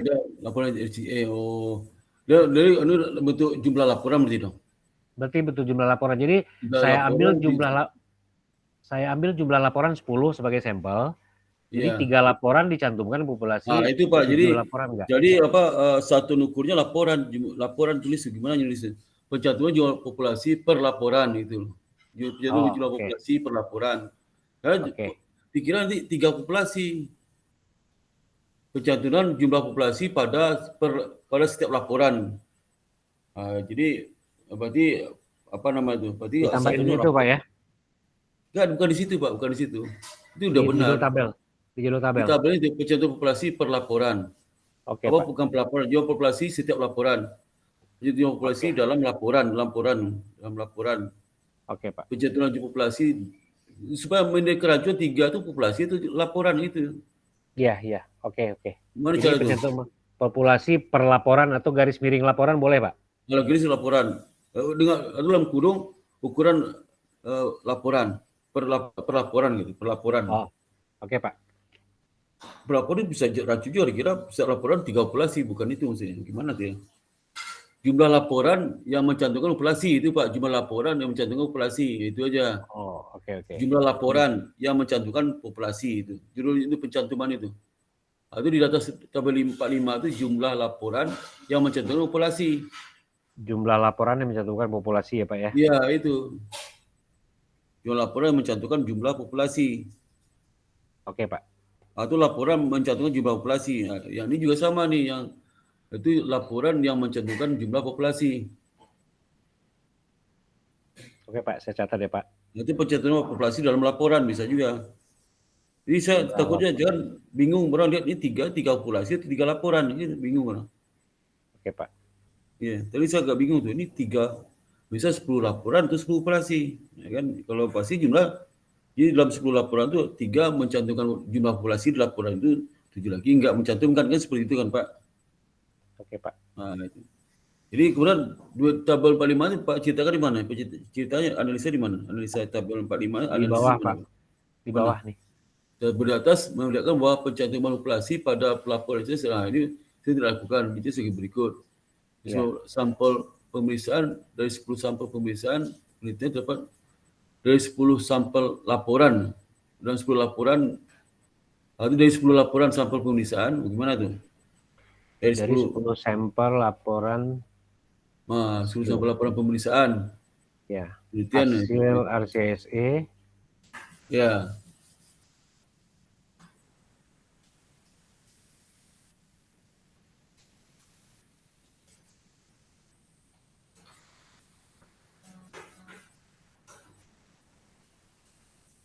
Ya, hanya 3% yang mencantumkan jumlah. Hanya 3 laporan. 3 laporan yang mencantumkan. Ya, mencantumkan jumlah populasi. Jumlah populasi. Ya, jumlah populasi. Ini populasi apa nih Pak? Populasi dari sampel Pak. Oh. Jadi kalau mereka periksa itu kan mereka ambil dulu semua dokumen. Iya. Kita hitung jumlahnya berapa. Kalau misalnya jumlah tadi 100, mereka ambil 10% misalnya. Jadi artinya mereka random ambil 10 gitu Pak. Iya. Oke. Jadi ini saya edit nanti Pak di sini. Kata hanya 3 laporan yang mencantumkan jumlah populasi, sisanya 7 tidak melaporkan jumlah populasi itu. Sisanya koma itu Pak. Okay. Setelah populasi itu sisanya bukan sebelum tanda kurung.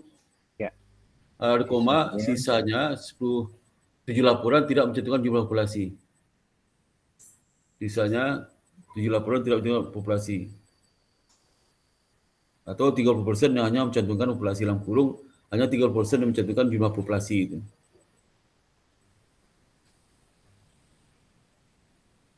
Itu Pak, nanti saya lengkapi dengan persentasenya ya Pak ya.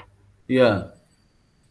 Dari dalam kurung, begini sekali Pak, dalam kurung dalam kurung 30% yang mencantumkan jumlah populasi. Kalimat terakhir Pak, kalimat terakhir Pak. Di sini Pak. Kalimat terakhir populasi itu jumlah populasi. Kurung atau 30% yang mencantumkan ya. Ini berarti di sini 30% dulu di sini Pak. Kan yang itu tiga boleh aja. Misalnya terakhir juga boleh, terakhir juga nggak apa-apa, terakhir juga apa biar efisien kalimatnya. Terakhir nggak apa juga. Itu Pak. Ya. Apa-apa Pak. Ya, boleh silakan aja. Oke, jadi nanti yang di bawah ini saya akan revisi seperti itu ya Pak ya. Nanti untuk masing-masing per tahun. Pokoknya kalau kita menulis Pak, itu kalimat tidak sama dengan kalimat kita ngomong Pak. Kalau kita ngomong kalimatnya kan nggak apa-apa kalimat ngomong Pak, baca bukan nih. Ya, kalimat ngomong saya kalau tulisan saya lebih Bapak kalau ngerti baca tulisan saya, tapi kalau nggak ngerti lihat. Jadi beda. Oke Pak. Kalimat ngomong Pak cantum sini nggak susah itu ya. Oke Pak, saya akan berusaha nanti artinya. Jadi kalau kalimat itu Pak, ini Pak, kalau di ngomong itu kadang kalimat nggak lengkap kalimat satu kalimat kan ada subjek, predikat, objek Pak, ya. Betul. Ada subjek, ada predikat, objek. Kadang kalau kita ngomong kita langsung predikat dan objek aja, nggak ada subjeknya. Ada kadang kita ngomong langsung predikat aja. Iya. Kadang nggak pakai subjek, kadang nggak pakai predikat, nggak pakai objek, langsung predikat aja. Orang bingung ini.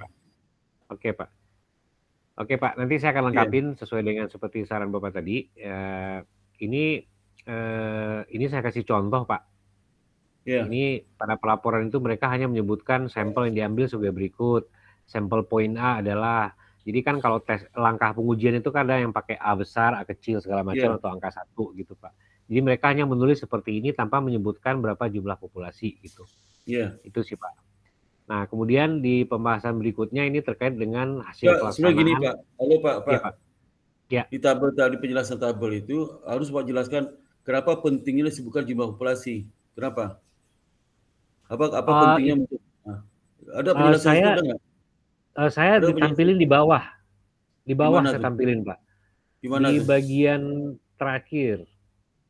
Karena saya bilang bahwa itu nanti pemeriksaan menjadi tidak reliable gitu, tidak bisa. Kalau terakhir Pak cantumkan itu cerita udah panjang sebelumnya udah lupa Pak. Langsung di situ aja. Yang stabil itu.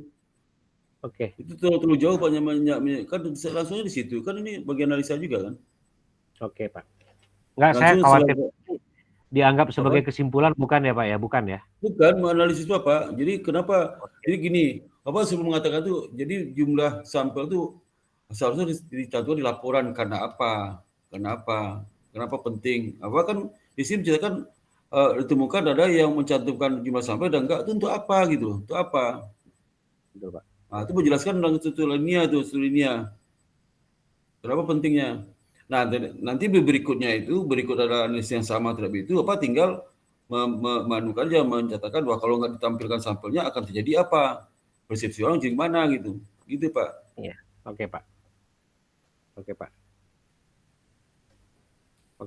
Saya lanjut ke terkait dengan pemeriksaan hasil pelaksanaan Pak. Iya. Jadi dari pemeriksaan total selama 2015 sampai 2020 itu dengan frekuensi segini terdapat temuan sekian gitu Pak. Jadi ada 31 temuan, 36, 11 gini. Nah, ini saya jabarkan di bawah. Terdapat 81 temuan atau 1,5% dari pelaksanaan desa sebanyak 5.062. Ini saya baginya ini kenapa periodenya ada 2015-18 karena ya Pak. 2015 itu Pak kasih tahu gini Pak. Terdapat 81 temuan. 2015 ini temuan mana? 31, 81 temuan mana tuh? 2015 sampai 2018, Bapak 2015 sampai 2018 ada 2 periode Pak, ada 2 periode yang pisah. 2015 saya pisah, iya betul. Saya pisah karena penyebabnya kan ini terjadi drop Pak, yang saya jelaskan di atas tadi.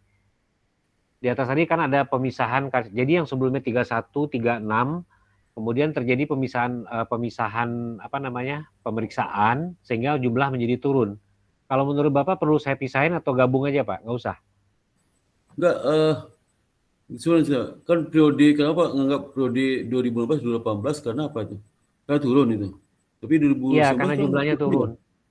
2019 turun juga 518 turun juga itu. Turun terus tuh. Enggak, bukan turun dari temuan, Pak, tapi turun dari jumlah RCEC, Pak, seperti yang tadi dijelasin. Nih, Pak. Ini kan 2015 40, 33, 29, 32. Kemudian 2019 kan drop drastis, Pak, menjadi setengahnya. Oh, bukan itu analisis, Pak, analisis gitu. Jadi bukan gitu analisisnya. Jadi gini, kalau kita menjadikan tabel ya, yang kita analisis adalah yang analisis bisa contoh gini ya. Contoh ini misal contoh. Kita lihat Pak, ini dulu Pak, dulu ya. Ini misal gini. Ini dari tabel itu dapat kita sampaikan bahwasanya selama temuan RCA 2015-2020 kita lihat itu temuan itu frekuensi. Nama temuan RCA di 31 kan ini angkanya di mana tertinggi temuan itu tahun 2016. Terendah tahun 2020. Kenapa? Apa yang terjadi 2016? Apa yang terjadi 2020? Itu Pak ceritakan. Itu cara analisis tabel, Pak.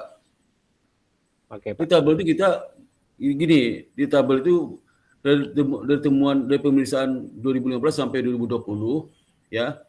Jumlah temuan tertinggi adalah tahun 2016. Dan terendah tahun 2020. Ada apa? Kenapa temuan 2016 tinggi? Itu Pak ceritakan.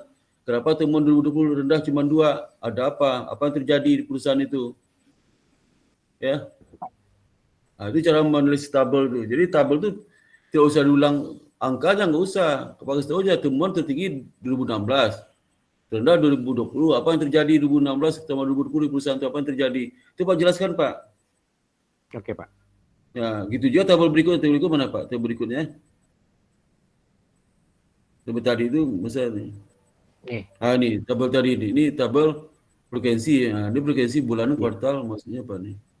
Ini jadi pemeriksaan. Betul, dan bulanan ini. Iya. Kuartal ini. Ini frekuensi RCA-nya. Pelaksanaan RCA-nya. Kuartal. Jadi jadi Pak tahu kalau kuartal itu bulan itu setiap bulan maksudnya Pak, setiap bulan. Setiap bulan, Pak. Kuartal setiap bulan 2015 16 kuartal lebih sedikit. Oh iya, sedikit deh. Kuartal 13. Iya. 2013 berapa kuartal sih, Pak? Gini, Pak, maksudnya jadi gini, frekuensi ini kan yang ada temuan. Jadi RCEC yang ada temuan. Kemudian dari temuan itu saya lihat frekuensi RCEC itu yang berapa aja yang ada temuan. Karena pelaksanaan RCEC itu kan ada yang bulanan, ada yang per 3 bulan, ada yang per tengah tahun, ada yang 1 tahun. Itu iya. Itu Pak. Iya. Jadi saya lihat di sini. Bapak cerita nggak per bulan 3 bulan? Oh iya. Jadi ada frekuensi bulanan. Itu betul, beda Pak. Beda pemeriksaan frekuensi bulanan dengan kuartal beda apa? Kuartal beda? Ada. Saya tadi di atas saya jelasin sih Pak. Jadi kalau untuk yang berisiko tinggi itu bulanan Pak. Oh itu. Kalau kuartal? Ya. Kalau kuartal berarti risikonya antara tinggi dan sedang. Oh berarti gini Pak, mulai tabel berceritakan risiko kalau yang paling rendah tuh bulanan ya? Paling sering bulanan. Itu kan risiko tinggi. Apa ceritakan? Risiko tinggi. Jadi untuk pemeriksaan yang berisiko tinggi itu terjadi frekuensi paling tinggi di tahun berapa tuh? Tahun berapa? 2017. Berapa tuh? 2000 paling tinggi di bulan 2015. 2015. Itu mengalami penurunan sampai tahun 2018 tidak ada risiko. Kenapa itu? Coba ceritakan. Udah untuk risiko yang sedang dalam bentuk kuartalan, frekuensi temuan itu terjadi di tahun 2015 juga. 2015 banyak masalah nih Pak. Iya. Frekuensi risiko sedang. Risiko kecil itu terjadi di tahun 2016. Jadi dapat dipetakan di sini pemetaan lah risiko tinggi itu ditemukan di tahun 2015, sedang itu di 2015 juga sedang itu. Kemudian yang kecil itu ada di tahun 2016.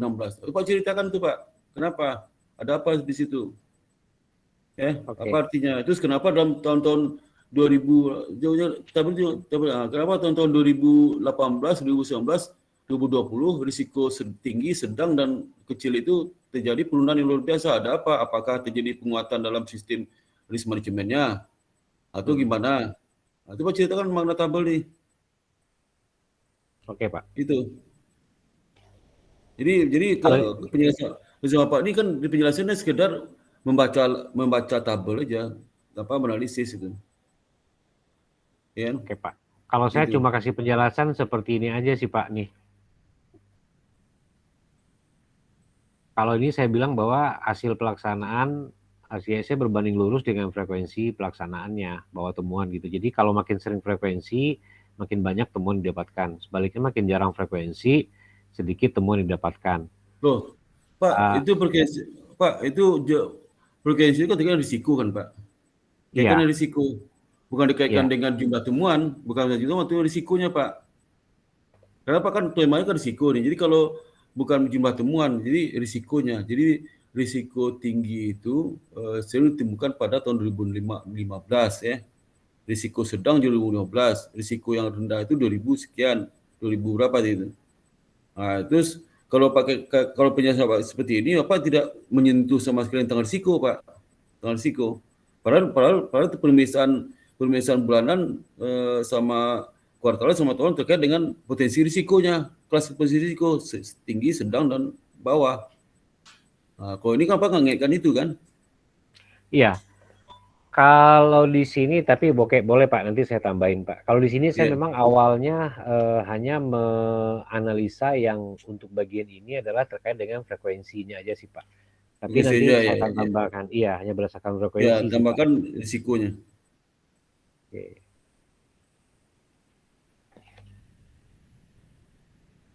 Terus apa lagi Pak Sur? Ditambahkan Pak Sur ya? Ya Pak. Ya. Oke, kesesuaian dengan langkah pengujian. Jadi kenapa saya tanya itu? Kenapa ada pemeriksaan bulanan kuartal dapat dari Bapak kan? Oh, ada risiko tinggi. Nah, kenapa nggak ceritakan tentang risiko itu? Iya. Ya? Oke Pak. Kalau yang terkait dengan ini tidak terlalu signifikan Pak, karena kesesuaian langkah pengujian itu semuanya sama sih Pak. Jadi mereka melakukan sudah sesuai dengan langkah, jadi saya nggak bahas lebih dalam Pak. Nah yang saya bahas lebih dalam itu adalah penilaian penyebab kejadian risiko. Karena dari yang tadi itu kan berarti temuan itu kan berarti kejadian risiko di inputnya pada sistem manajemen informasi risiko operasional Pak. Jadi kemudian saya analisa mengenai penilaian penyebab risiko. Nah ini saya bagi klasifikasinya menurut saya Pak ya. Di sini untuk menilai ketepatan penentuan penyebab utama kejadian risiko, maka saya berikan klasifikasi sesuai. Jadi sesuai itu saya kasih contoh di sini. Dia itu jelas menyebutkan akar permasalahan penyebabnya apa, kenapa terjadi itu kejadian risiko. Nah, saya kasih contoh di sini petugas KPR kurang memahami. Jadi artinya apa? Dari temuan yang ada, penilaian penyebab permasalahan utama itu terjadi, mereka bisa gambarkan secara jelas terkait dengan temuan yang ada gitu Pak. Nah, kalau yang tidak sesuai, dia itu sama sekali tidak menggambarkan penyebab terjadinya kejadian risiko, Pak. Ini sebagai contoh, segera menyelesaikan pelatihan daring wajib yang sudah lewat waktu. Nah, ini saya ambil contoh dari yang ada ini, Pak. Gitu. Jadi artinya, hal ini tidak menggambarkan kejadian risikonya terjadi. Gitu, Pak. Jadi ini terkait dengan penyebab nih, Pak. Penyebab kejadian risiko, Pak. Bapak kan sudah ada tabel tadi yang sudah berapa ribu kali melakukan pemeriksaan kan? Berapa kali, frekuensi berapa? Nah, dari jumlah itu berapa yang sesuai, mana tidak sesuai, harus ada Pak tabelnya itu. Mana sesuai, mana tidak sesuai. Berapa kali sesuai, berapa kali. Harus ada tuh, ada nggak Pak? Ada. Ada Pak, ada. Nih. Ya. Nih. Itu Pak. Jadi ada. Ya. Jadi dari total 31 memang 31 sama 31 tadi angkanya. Sama 31 tadi. Jadi gini Pak, selama tahun 15 sampai, jadi selama 2015 ini ada 31 temuan. Di atas tadi ada, enggak, sinkronkan tabel di atas 31 juga. Coba tabel sebelumnya sinkron enggak? Tabel sebelumnya. 31 juga enggak? Coba. 31 dapat di mana? Ini itu maksud saya udah sinkron. Jadi kalau gitu Pak tunjuk tabel 47, tunjukkan tabel itu. Tunjuk tabel 47. Waktu membuat tabel, tunjuk tabel 47, Pak. Halo? Oke. Iya, Pak. Mana tadi itu? Tabel tadi mana tuh? Nah, ini sebelum Bapak buat ini, pada penjelasannya berdasarkan tabel 47, dapat kita lihat berapa pemeriksaan temuan itu yang sesuai tidak sesuai sebagai berikut ya, baru tunjuk itu mana. Nah, itu tunjuk tabel. Jadi itu berdasarkan tabel yang tadi ya Pak. Nah, tabel 47, berdasarkan tabel 47. 47. Tabel 47 tentang apa? Jumlah pemeriksaan apa itu? Jumlah pemeriksaan itu apa? Mengenai jumlah temuan. Temuan. Maka dapat dibagi temuan mana yang sesuai mana sesuai sebagaimana dalam tabel 48 di bawah ini gitu. 418 di bawah ini gitu loh. Pak, nanti saya koreksi ya Pak. Nah, saya tandain dulu Pak. Nanti saya koreksi ya Pak ya. Iya. Kalimatnya yang bagus kalimatnya Pak ya, yang bisa orang ngerti Pak ya. Siap Pak. Siap. Jadi Bapak menulis itu gimana orang ngerti ya? Iya. Oke Pak. Nah, ini yang hasilnya Pak. Ini dari 31 yang sesuai dengan tabel 47 tadi. Yang sesuai hanya 9 pada tahun 2015, yang tidak sesuai adalah 22 gitu Pak. Analisis tabel 48 itu apa? Analisis apa? Analisis mana? Sesuai? Ya Pak. Jadi tabel 48 itu kan ada tabel apa nih? Mana? Analisis seperti itu sesuai. Jadi gini Pak, yang Pak cerita gini. Dari tabel 8 itu dari mana itu? Itu ini listanya. Iya, terlalu pendek. Gini Pak, cerita gini, ini tabel 48. Tabel 48 itu ya, gini Pak cerita. Tabel 48 tabel ini. Dari tabel 48 itu jumlah temuan yang sesuai itu banyak terjadi di tahun berapa? Tahun ke-9 2015 ya. Kebanyakan temuan sesuai ini temuan apa? Kebanyakan temuannya apa? Kemudian yang tidak sesuai itu jadi di tahun 2016. Jadi temuan tidak sesuai itu banyak temuannya tentang apa yang tidak sesuai itu, tentang apa itu. Jadi bukan kasih contoh, tapi carilah temuan yang kebanyakan tidak sesuai itu temuannya apa. Itu Pak kasih tahu. Itu Pak ya. Ya Pak. Nah itu kenapa itu? Kenapa? Pak kasih pertanyaan, kenapa 2015-2016 banyak sesuai dan tidak sesuai, sedangkan itu berikutnya kok sesuainya sedikit, tidak sesuai jadi sedikit, atau karena temuan itu pemeriksaan makin kecil kan dari pemeriksaan 31 jadi 2 tahun 2020. Kenapa itu Pak? Itu jadi analisis Pak. Jadi pertanyaan tuh. Kenapa temuan 2015 31 menurun 2 2020? Kemudian temuan yang banyak itu terjadi 2015-2016 sesuainya yang banyak tidak sesuai 2015, sesuai banyak tahun 2016. Nah itu Pak, cara itu Pak sampaikan. Ada apa gitu? Oke Pak. Ya. Ini kan latar teknis Pak. Nah, tapi manajernya belum kelihatan. Manajer dalam mitigasi risiko seperti apa. Jadi Pak jelaskan kalau seandainya temuan itu makin kecil, artinya apa? Apakah upaya mitigasi risiko makin bagus di perusahaan Bapak itu, makin bagus? Kalau bagus seperti apa loh mitigasi risiko sehingga ada upaya preventif supaya risiko banyak nggak terjadi itu loh Pak. Seperti apa kebijakan-kebijakan dilakukan perusahaan supaya kebijakan yang mengarah ke preventif risiko sehingga risiko banyak nggak terjadi, kebijakan mitigasi risiko lah sehingga terjadi penurunan jumlah temuan yang cukup drastis dari 2018 30-an jadi 2 gitu. Itu Pak. Itu Pak ceritakan di sini panjang lebar Pak ceritakan itu ya, karena Pak mengetahui perusahaan saya kan nggak tahu tentang perusahaan Bapak. Kalau saya tahu Pak panjang sih cerita itu ya. Bagi Bapak udah puluhan tahun kerja situ pasti tahu lah ya. Oke Pak. Ya. Oke, ini yang tidak sesuai yang tadi masih Pak. Ini kemudian saya analisa juga yang temuan yang 95 itu penilaian terhadap dampak Pak. Jadi saya bagi lagi klasifikasinya.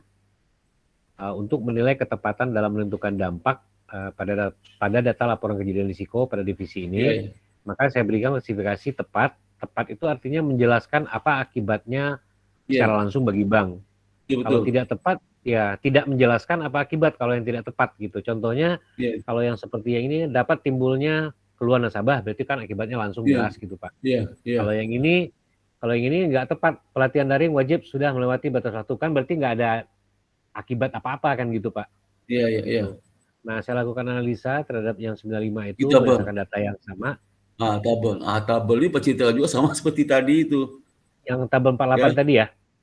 Iya, ini tabel 49 kan? Yang baru ini 49 Iya. kan?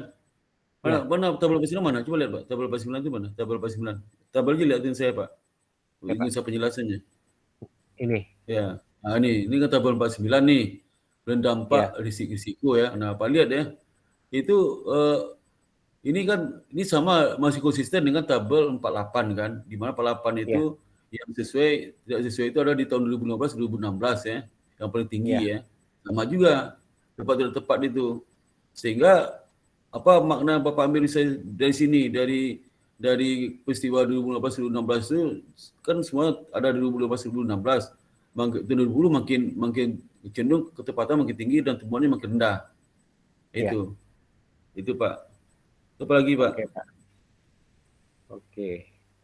Kemudian jadi kalau bisa Pak ceritakan itu peristiwa yang real Pak, yang real peristiwanya. Ceritakan kenapa yang real juga, apa penyebab yang real juga. Jadi bukan sifatnya normatif, bukan normatif lagi itu. Ya kan Pak? Normatif itu hanya di teori Pak, di teori sama kebijakan itu normatif. Tapi kalau sudah implementasi, dapat datanya, Pak ceritakanlah yang real seperti apa itu, kenapa seperti itu dan sebagainya. Ya Pak ya? Oke Pak. Oke, ini analisa selanjutnya mengenai probability Pak. Ya. Probability, jadi mereka ngisi probability-nya itu benar apa tidak Pak? Oh itu ya. Iya. Jadi karena probability ini akan menentukan kalau misalnya berikutnya ketemuan lagi kan berarti probability-nya naik, lebih frekuensi, kemungkinan probability-nya lebih tinggi kan gitu Pak. Iya. Nah, ini ada tabel kemungkinan kejadian. Sini sudah dijelaskan Pak oleh ketentuan yang ada di Bank X itu. Jadi kalau misalnya nilai 5 itu berarti ini probability-nya tinggi karena kemungkinan besar terjadi berulang dalam 12 bulan. Oh, ini kebijakan nih Pak. Ini peraturannya. Ya, peraturannya Pak. Iya, terus. Jadi nah, kemudian saya analisa Pak. Saya analisa berdasarkan data itu, saya dapat begini Pak. Ini saya ambil contoh ada beberapa RCSE. Saya ambil contoh satu unit yang memberikan kontribusi terbesar kejadian risiko. Dia sendiri selama dari 95 itu dia 20 sendiri Pak. Di unit 8 ini sering terjadi Pak. Kemudian saya lakukan analisa. Ada 15 kejadian risiko. Yang dicatat lebih dari satu kali. Jadi dari 20 ini kan ada yang sekali. Jadi yang ambil 15, kenapa 15? Karena 15 ini yang saya ambil adalah yang frekuensi temuannya lebih dari sekali, Pak. Untuk satu RCSE yang sama gitu, Pak. Iya. Nah, jadi contohnya ini pada tahun 2015, ini ada RCSE mengenai cuti wajib. Nah, di tahun 2015 itu untuk RCSE yang sama, itu terjadi, ini kan pemeriksaannya kuartal, Pak. Ya. Jadi pada tahun 2015, 3 dari 4 kali pemeriksaan itu nilai kemungkinan dia tetap kasih 1 gitu. Nah, seharusnya adalah pada saat dia terima temuin di pertama kali, maka di temuan kedua harusnya itu sudah menjadi naik nilainya Pak, bukan hanya 1 lagi karena itu satu itu kalau Pak, satu itu artinya Pak. Kalau Pak satu itu artinya Pak, satu itu apa? Nih, satu itu sangat rendah Pak, tidak mungkin terjadi dalam jangka waktu 3 tahun. Hanya mungkin terjadi dalam keadaan luar biasa gitu. Berarti 1 sampai 5 nilainya nih. Betul Pak. Jadi paling tinggi frekuensi probability 5. Kalau 1 itu paling rendah, betul. Tapi hasil di tabel apa hanya 1 semua. Nah, di hasil saya lihat hasil analisa saya ini dia kasih 1 semua nih. Temuan pertama hasil temuan ke mereka itu. Betul. Jadi saya cek untuk RCSE mengenai cuti wajib yang dilakukan secara kuartal pada unit 8 ini 2015 terjadi 3 kali temuan. Nah, berarti artinya 4 kali pemeriksaan 3 kali ada temuan. Seharusnya pada pemeriksaan kedua di NK2 ini nilai kemungkinan 2 ini harusnya nilainya udah naik nih Pak. Harusnya udah langsung menjadi 5 dan dia juga salah naruh 1. Karena 1 itu kan per 3 tahun Pak, nggak mungkin terjadi. Sementara ini probability kejadiannya kalau dia frekuensinya adalah kuartal, berarti kan kalau kuartal kan probability bisa 4 kali kan setahun Pak. Iya. Gitu, kalau dari hitungan matematik sederhananya kan gitu kan Pak Suparta ya? Kalau NK1 apa itu Pak? NK itu singkatan apa? nilai kemungkinan, Pak. Oh, NK tadi 1 sampai 5 itu. Iya. Jadi maksud saya gini Pak, ini saya gambarin mungkin apakah perlu saya rubah nanti biar mungkin Iya, orang nggak langsung ngerti baca. Pak. Tabel saya nggak ngerti saya maksudnya apa nih. Iya, Misalnya tabel ini kan nilai kemungkinan kecil risiko unit 8. Yang iya. yang Jadi di bawah itu tahun iya, ya, tahun. iya. Nah, kemudian di atas tahun itu ada nomor judul Ini RCCA, nama RCCS. RCCA-nya nih Pak. Hah? Ini nama RCCA-nya nih Pak. BL itu apa arti? BL itu block leaf Pak. Bisa nggak Pak kalau di tabel itu di bawahnya agak ada notes di bawah tabel, ada notes kecil. BL sama dengan apa, RCCA sama dengan apa, CDD sama dengan apa gitu, NK sama dengan apa. Oh, Dibikin di bawahnya supaya nggak bingung. Karena oke. kan yang baca punya apa publik nih Pak. Kalau apa nggak ngerti, yang lain nggak ngerti itu. Enggak, saya memang agak menyamarkan sih Pak sesuai permintaan Pak ini karena jangan sampai ketahuan kata Pak Muklis.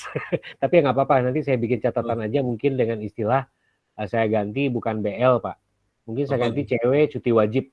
Karena itu artinya cuti wajib gitu aja. Jadi Terserah lah Pak, terserah. Pokoknya gini aja simbol tuh. kayak ada legend Pak ya. Enggak, simbol itu kalau Pak takut jangan samakan dengan di bank itu pakai simbol sendiri. Ya, Pakai simbol sendiri. Kalau bank itu pakai BL apa bukan BL gantiin simbol apa. ya. Kalau Oke bank Pak. itu pakai NK, Bapak jangan pakai NK. Oke Pak. Tapi kontennya Oh, sama. kalau NK ini sih nggak apa-apa Pak, karena NK ini kan umum. NK ini sesuai penjelasan di bawah kan nilai kemungkinan Pak. Kalau yang itu apa BL? BL sama CDD itu. CDD ini kan istilah umum Pak ya kalau CDD kan. Ah, Ini untuk yang due diligence kan Pak, iya. terkait dengan compliance. Kalau debt ini deposito Pak. Wah, itu orang pernah ngerti Pak deposito. EL apa L? EL ini mengenai e-learning sih Pak. Kan ada e-learning wajib. GL. GL itu GL Pak. Apa? GL itu General Ledger. Ledger. General Ledger. Nah, itu mau mahal apa? Tulis di Bapak, nggak tahu lah tuh.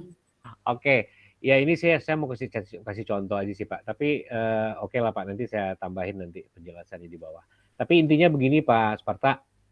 Jadi NK1 yang saya maksud NK1 ini adalah nilai kemungkinan pada temuan 1. NK2 nilai kemungkinan temuan 2. Betul, ini ketiga. Berarti 2015 itu cuma tiga kali pemeriksaan cuman yang ketiga 2015. Kalau untuk satu KCSA ini Pak, kan dia kuartal Pak. Untuk KCSA BL, ya. Untuk KCSA BL itu setahun dilakukan pemeriksaan 4 kali karena periodenya kuartal Pak. Iya. Yang ditemukan cuma 3. Jadi ditemukan ada 3 kali temuan. Jadi setiap pemeriksaan pada 4 pemeriksaan selama setahun 2015 untuk RCSA BL yang dilakukan per 3 bulan 3 kali ada temuan. Nah seharusnya Pak bisa nggak Pak halo? Ya. Bisa nggak? Misalnya ini kan BL-nya kuartalan. Ya. Nah. Jadi kuartalan itu dibikin apa? Gimana ya? Ini khawatirnya atau gimana ya? Bisa nih berkuartal seolah kuartal itu pemeriksaan cuma 3 kali, padahal temuan itu kan? Nih Pak. Di judul kiri kan ada Pak. RCSA garis miring frekuensi. Nah, frekuensi di mana? Frekuensinya yang kuartal ini. Kan judul di samping kiri itu kan RCSA garis miring. Mungkin saya harus garis miring juga di sini, jangan minus nih. Jadi RCSA. Oh iya, makanya itu. Artinya harusnya Pak BL per kuartal gitu loh. Iya. Berarti di sini saya ganti per di sini ya Pak ya. Iya, per juga. Iya, oke. LCCA kan LCCA BL, LCCA CDD, LCCA DEP kan. Iya. Nah itu agak firmin juga bingung tadi. Iya. Oke Pak. Ini bikinnya udah sampai malam soalnya Pak. Udah mata udah siwer. Iya. Oke Pak. Jadi nanti saya ganti ini Pak. Terus yang ini juga di tahun ini terus yang ke kanan ini di atas ini Pak, di atas sebelum Pak NK1 NK2 ada row satu lagi Pak, row yang Pak gabung tiga kolom itu di NK1 NK2 ketiga. Nama judul row 3 itu temuan. Namanya temuan. Oh. Okay. Temuan. Jadi Jadi Bapak ada row di atas NK1, NK2, NK3, ada row di atas itu temuan, di bawah temuan. Oke, Pak. Jadi di sini itu ada lagi di atas, ada di NK1, NK2, di atas NK2 itu judul temuan. Itu. Jadi nanti row temuan 1, 2, 3 gitu ya di bawahnya ya, Pak Itu ya. digabung di atas itu temuan namanya. Oke, Pak. Jadi di bawah bel kuartal itu satu row lagi nama temuan. Temuan itu membawahi, atau kalau enggak gini, temuan BL garis miring kuartal dalam kurung temuan. Nah, itu bisa juga. Dalam kurung temuan. Oke, Pak. Jadi BL garis miring kuartal, terus di bawahnya dikurung, buka kurung, temuan, tutup kurung. Nah, di sini di garis miring bulan dalam kurung, di bawahnya buka kurung, temuan, tutup kurung. Itu loh. Oke. Jadi kita ngerti bahasa yang ke-1, oh ini temuan pertama, kedua, ketiga. Jadi 4 kali pemeriksaan ada temuannya 3. Kalau yang bulanan berarti ada 12 kali pemeriksaan, 2 kali temuan cuman, itu maksudnya. Iya kan? Iya. Betul, Pak. Itu ya Pak ya? Iya, ya. Oke, Pak. Terus nanti ceritanya apa tuh, cerita tabel tuh? Ini menjelaskan terdapat 3 kali temuan. Jadi saya jelasin di sini. Temuan pertama diberikan nilai kemungkinan 1. Analisis Pak, analisis dilakukan berdasarkan. Ya, temuan kedua diberikan nilai kemungkinannya 2, kemungkinan 1 juga, NK2. Ya, ini mungkin yang tadi membingungkan bagi Bapak. Nah ini Pak, analisis itu pakaian risiko Pak, dengan risiko. Yang belum ada penjelasan risiko nih ya. Ada sih saya sebutin di bawah sih Pak. Tuh Pak. Nih. Pemberian nilai kemungkinan ini memberikan pengaruh terhadap tindakan penyelesaian dan mitigasi risiko serta proses eskalasi. Iya. Nah, jika terjadi temuan atau kejadian risiko berulang pada satu unit, maka dapat disimpulkan bahwa tindakan penyelesaian dan mitigasi risiko yang dilakukan belum memadai. Sehingga kejadian risiko yang sama terjadi lagi sehingga perlu dieskalasi. Gitu, Pak. Bapak ngasih contoh nggak? Bisa contoh yang di kasus di atas itu mana tuh? Yang menimbulkan apa? Menimbulkan kemungkinan menimbulkan pengaruh terhadap tindakan. Apa yang nilai kemungkinan ini yang mana itu? Di atas itu, di tabel itu yang mana tuh? Di tahun berapa? Itu jelaskan Pak, jangan umum aja. Yang mananya? Yang mendapat eskalasi risiko itu yang mana? Jelaskan itu.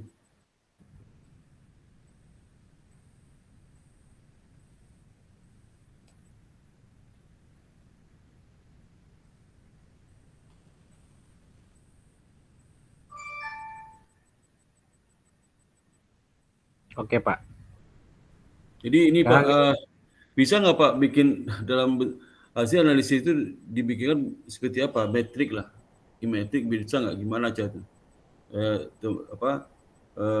Frekuensi temuan itu, temuan NK1, NK2, terus ada itunya, ada eskalasi risiko seperti apa itu, ya.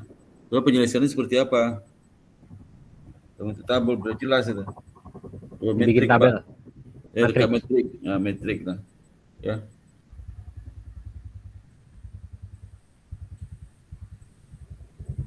Sudah semua yang Pak lakukan ini bisa nggak bikin satu tabel? Gimana Pak? Semua Pak lakukan ini dari tadi itu, dari contoh tadi bisa nggak bikin satu tabel? Ini cara sekurang ngerti. Tabel bisa nggak? Jadi berurutan sampai ke ujung. Bisa nggak Pak? Berarti saya usahakan Pak. Ya. Saya usahakan Pak. Jadi orang lihat tabel, cuman nggak mungkin muat Pak. Hah? Enggak, orang lihat tabel itu lihat petanya. Jadi seperti ini kan Bapak udah jalan masuk gang, keluar gang. Tapi di tengah dalam kita udah sampai di mana nih? Nah, kalau kita tabel satu itu orang tahu kalau di sini gitu loh ya. Bisa nggak bikin tabel? Ya bisa tuh, karena saya ada langkah-langkah Bapak itu berurutan angkanya kan? Iya. Berurutannya bisa bikin itu tabel tuh Pak, urutan pertama, kedua bisa. Ini yang untuk yang temuan yang 95 ini ya Pak ya?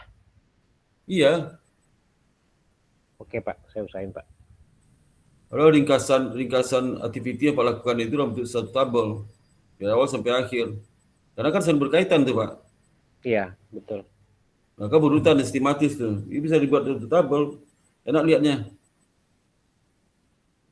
Iya, kalau Pak. tabel kan bentuk flowchart Pak. Iya. Jadi gampang. Jadi kalau Pak presentasi itu aja Pak sampilkan satu itu daripada Setiap ini banyak sekali halaman presentasi ini. Ini bisa Iya, nggak betul sih, Pak. Nanti ini tetap Iya, ada. Nanti terakhir Pak ringkasan Oke. dalam bentuk tabel atau untuk kayak flowchart itu. Oke, Pak. Ya. Oke, Pak. Siap, Pak. Ini yang terkait dengan tindakan penyelesaian, Pak. Ini saya lakukan analisa yang sama, tapi nanti pasti komen dari Bapak juga akan suruh nambahin, Pak. Jadi pasti saya akan lakuin nanti nih. Ini kenapa? Iya itu ya Pak, itu penting itu. Itu aja persemuanya kayak gitu.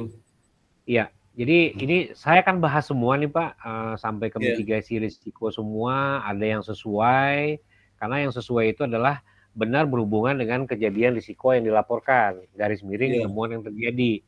Kalau dia memberikan mitigasi risiko tapi tidak sesuai kan berarti kan percuma kan Pak ya?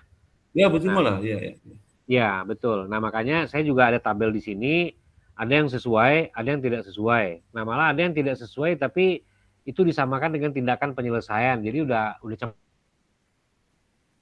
Maksudnya apa nih Pak? Tidak sesuai tapi tindakan penyelesaiannya sama dengan penyelesaian, maksudnya apa itu?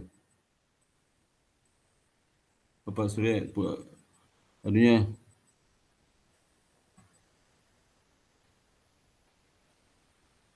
Halo, sinyalnya nggak itu Pak, sinyalnya berhenti.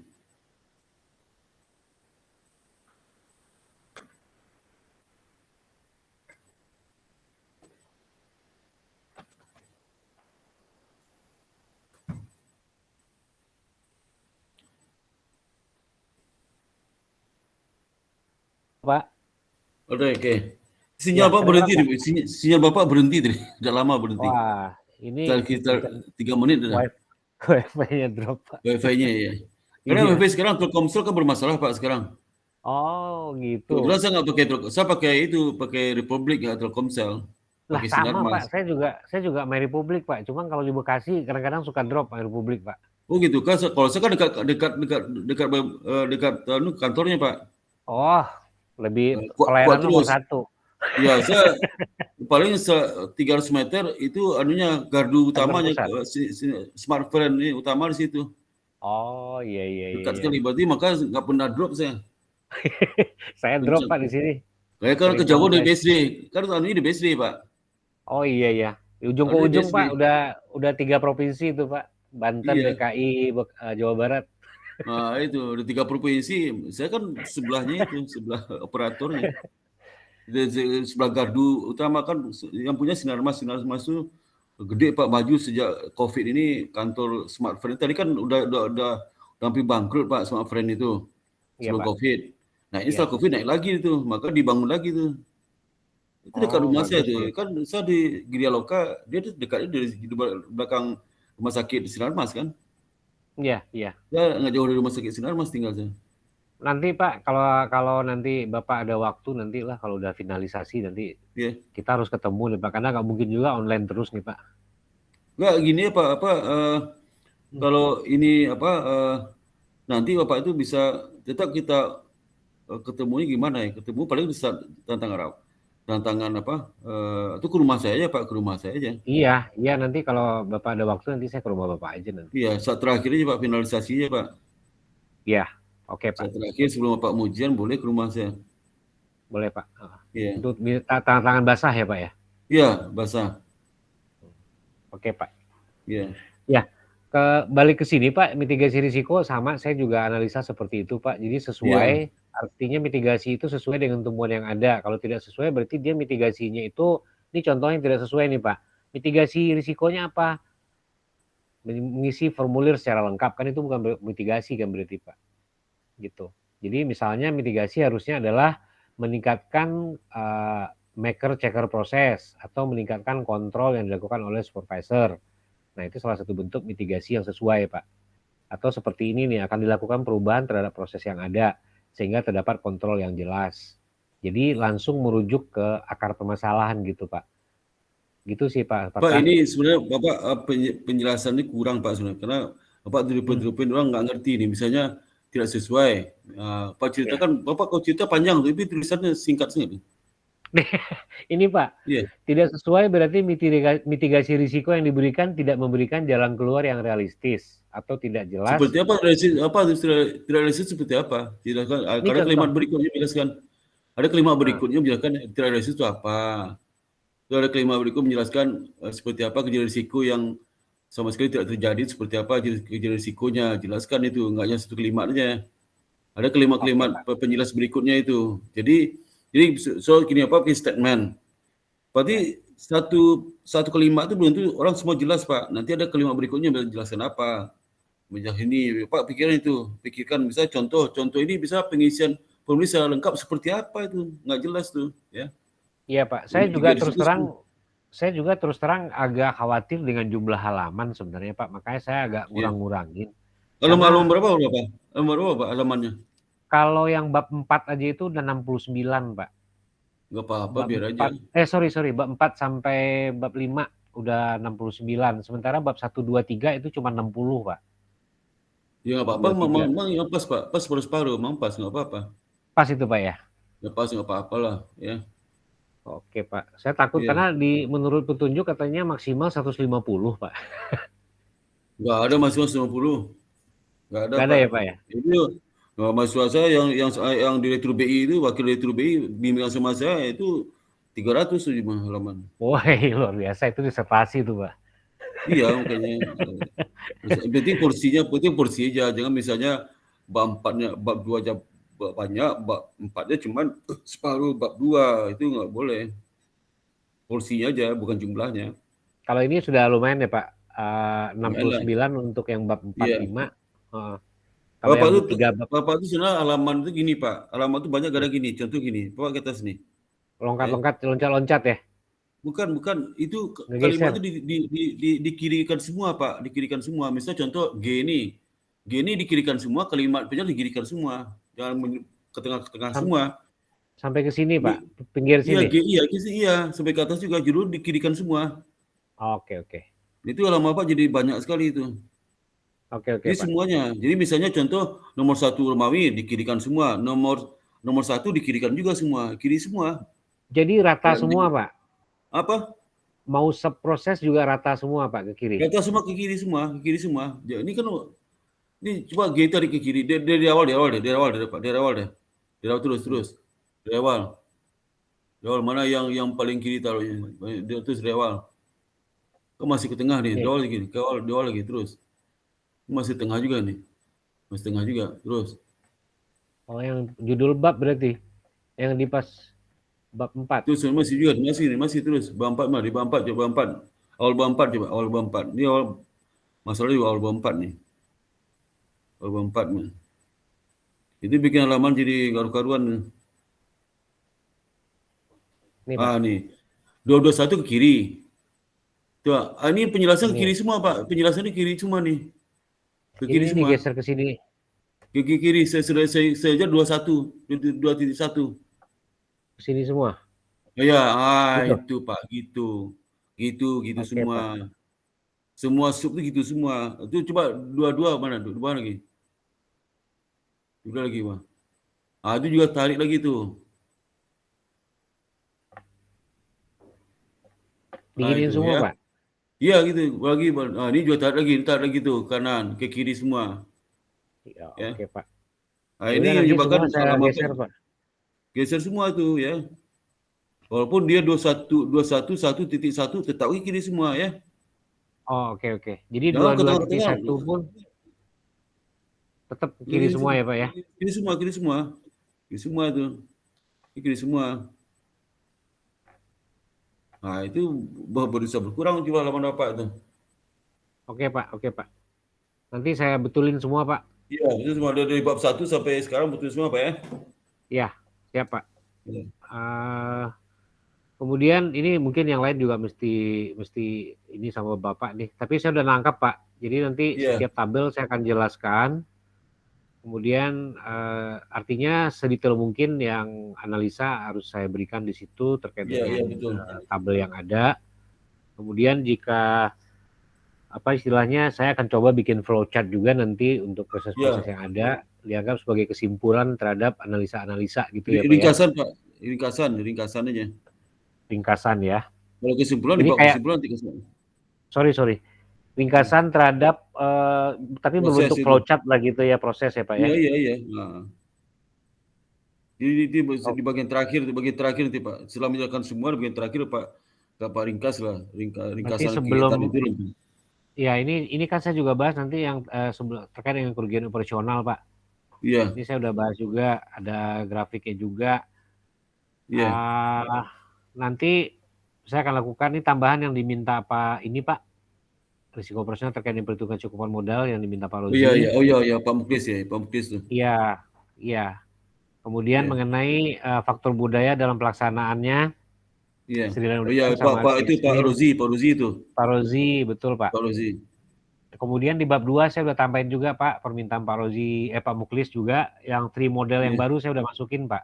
Termasuk kritik terhadap, kritik. Nah ini udah Pak, di bab 4 udah Pak. Iya. Nah, tinggal perbaiki Pak ya. Ya, siap Pak. Nanti saya akan kirim lagi hasilnya secepat mungkin saya bisa Pak. Wah ini capek juga saya bimbing Pak ini. Kenapa Pak? Kecapean. mikir saya Pak. Iya. Mikir kenapa Pak? Ya, mikir yang punya Bapak. Saya lihat mikir juga saya baca punya Bapak itu. Oh iya.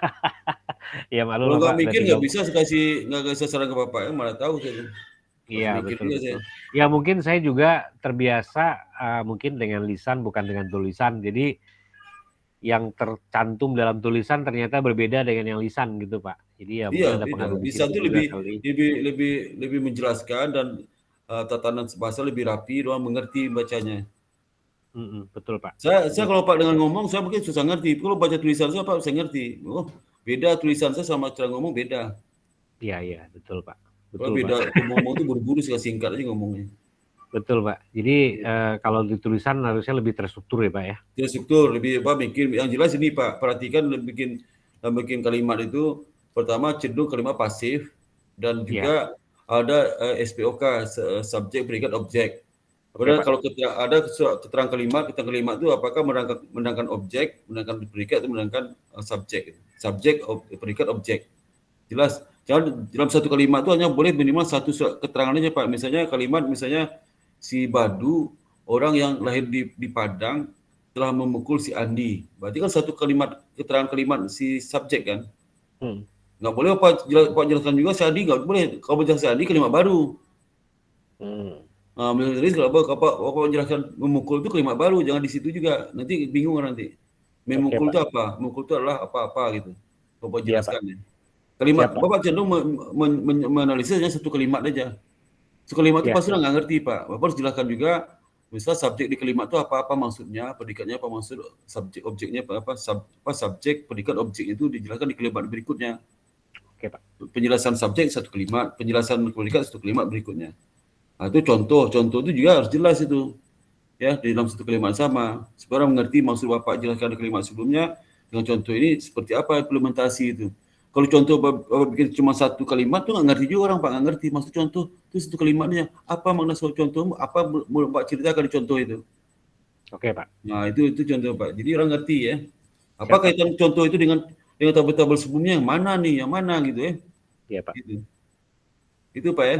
Oke Pak Sparta, makasih banyak Pak. Ya sama-sama Pak. Oke Pak, saya izin cabut dulu ya Pak. Silakan Pak. Yuk. Assalamualaikum. Waalaikumsalam. Oke, berikutnya siapa lagi? Saya mau Pak.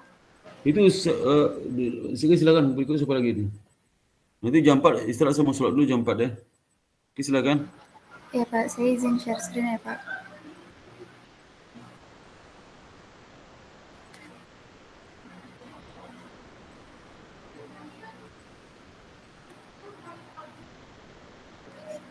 Sudah terlihat belum Pak? Apa? Sudah terlihat belum Pak? Udah. Di zoom lagi. Di zoom lagi Pak. Iya. Segini. Atau saya sholat dulu sebentar ya. Oh ya boleh Pak. Dulu ya, sebentar.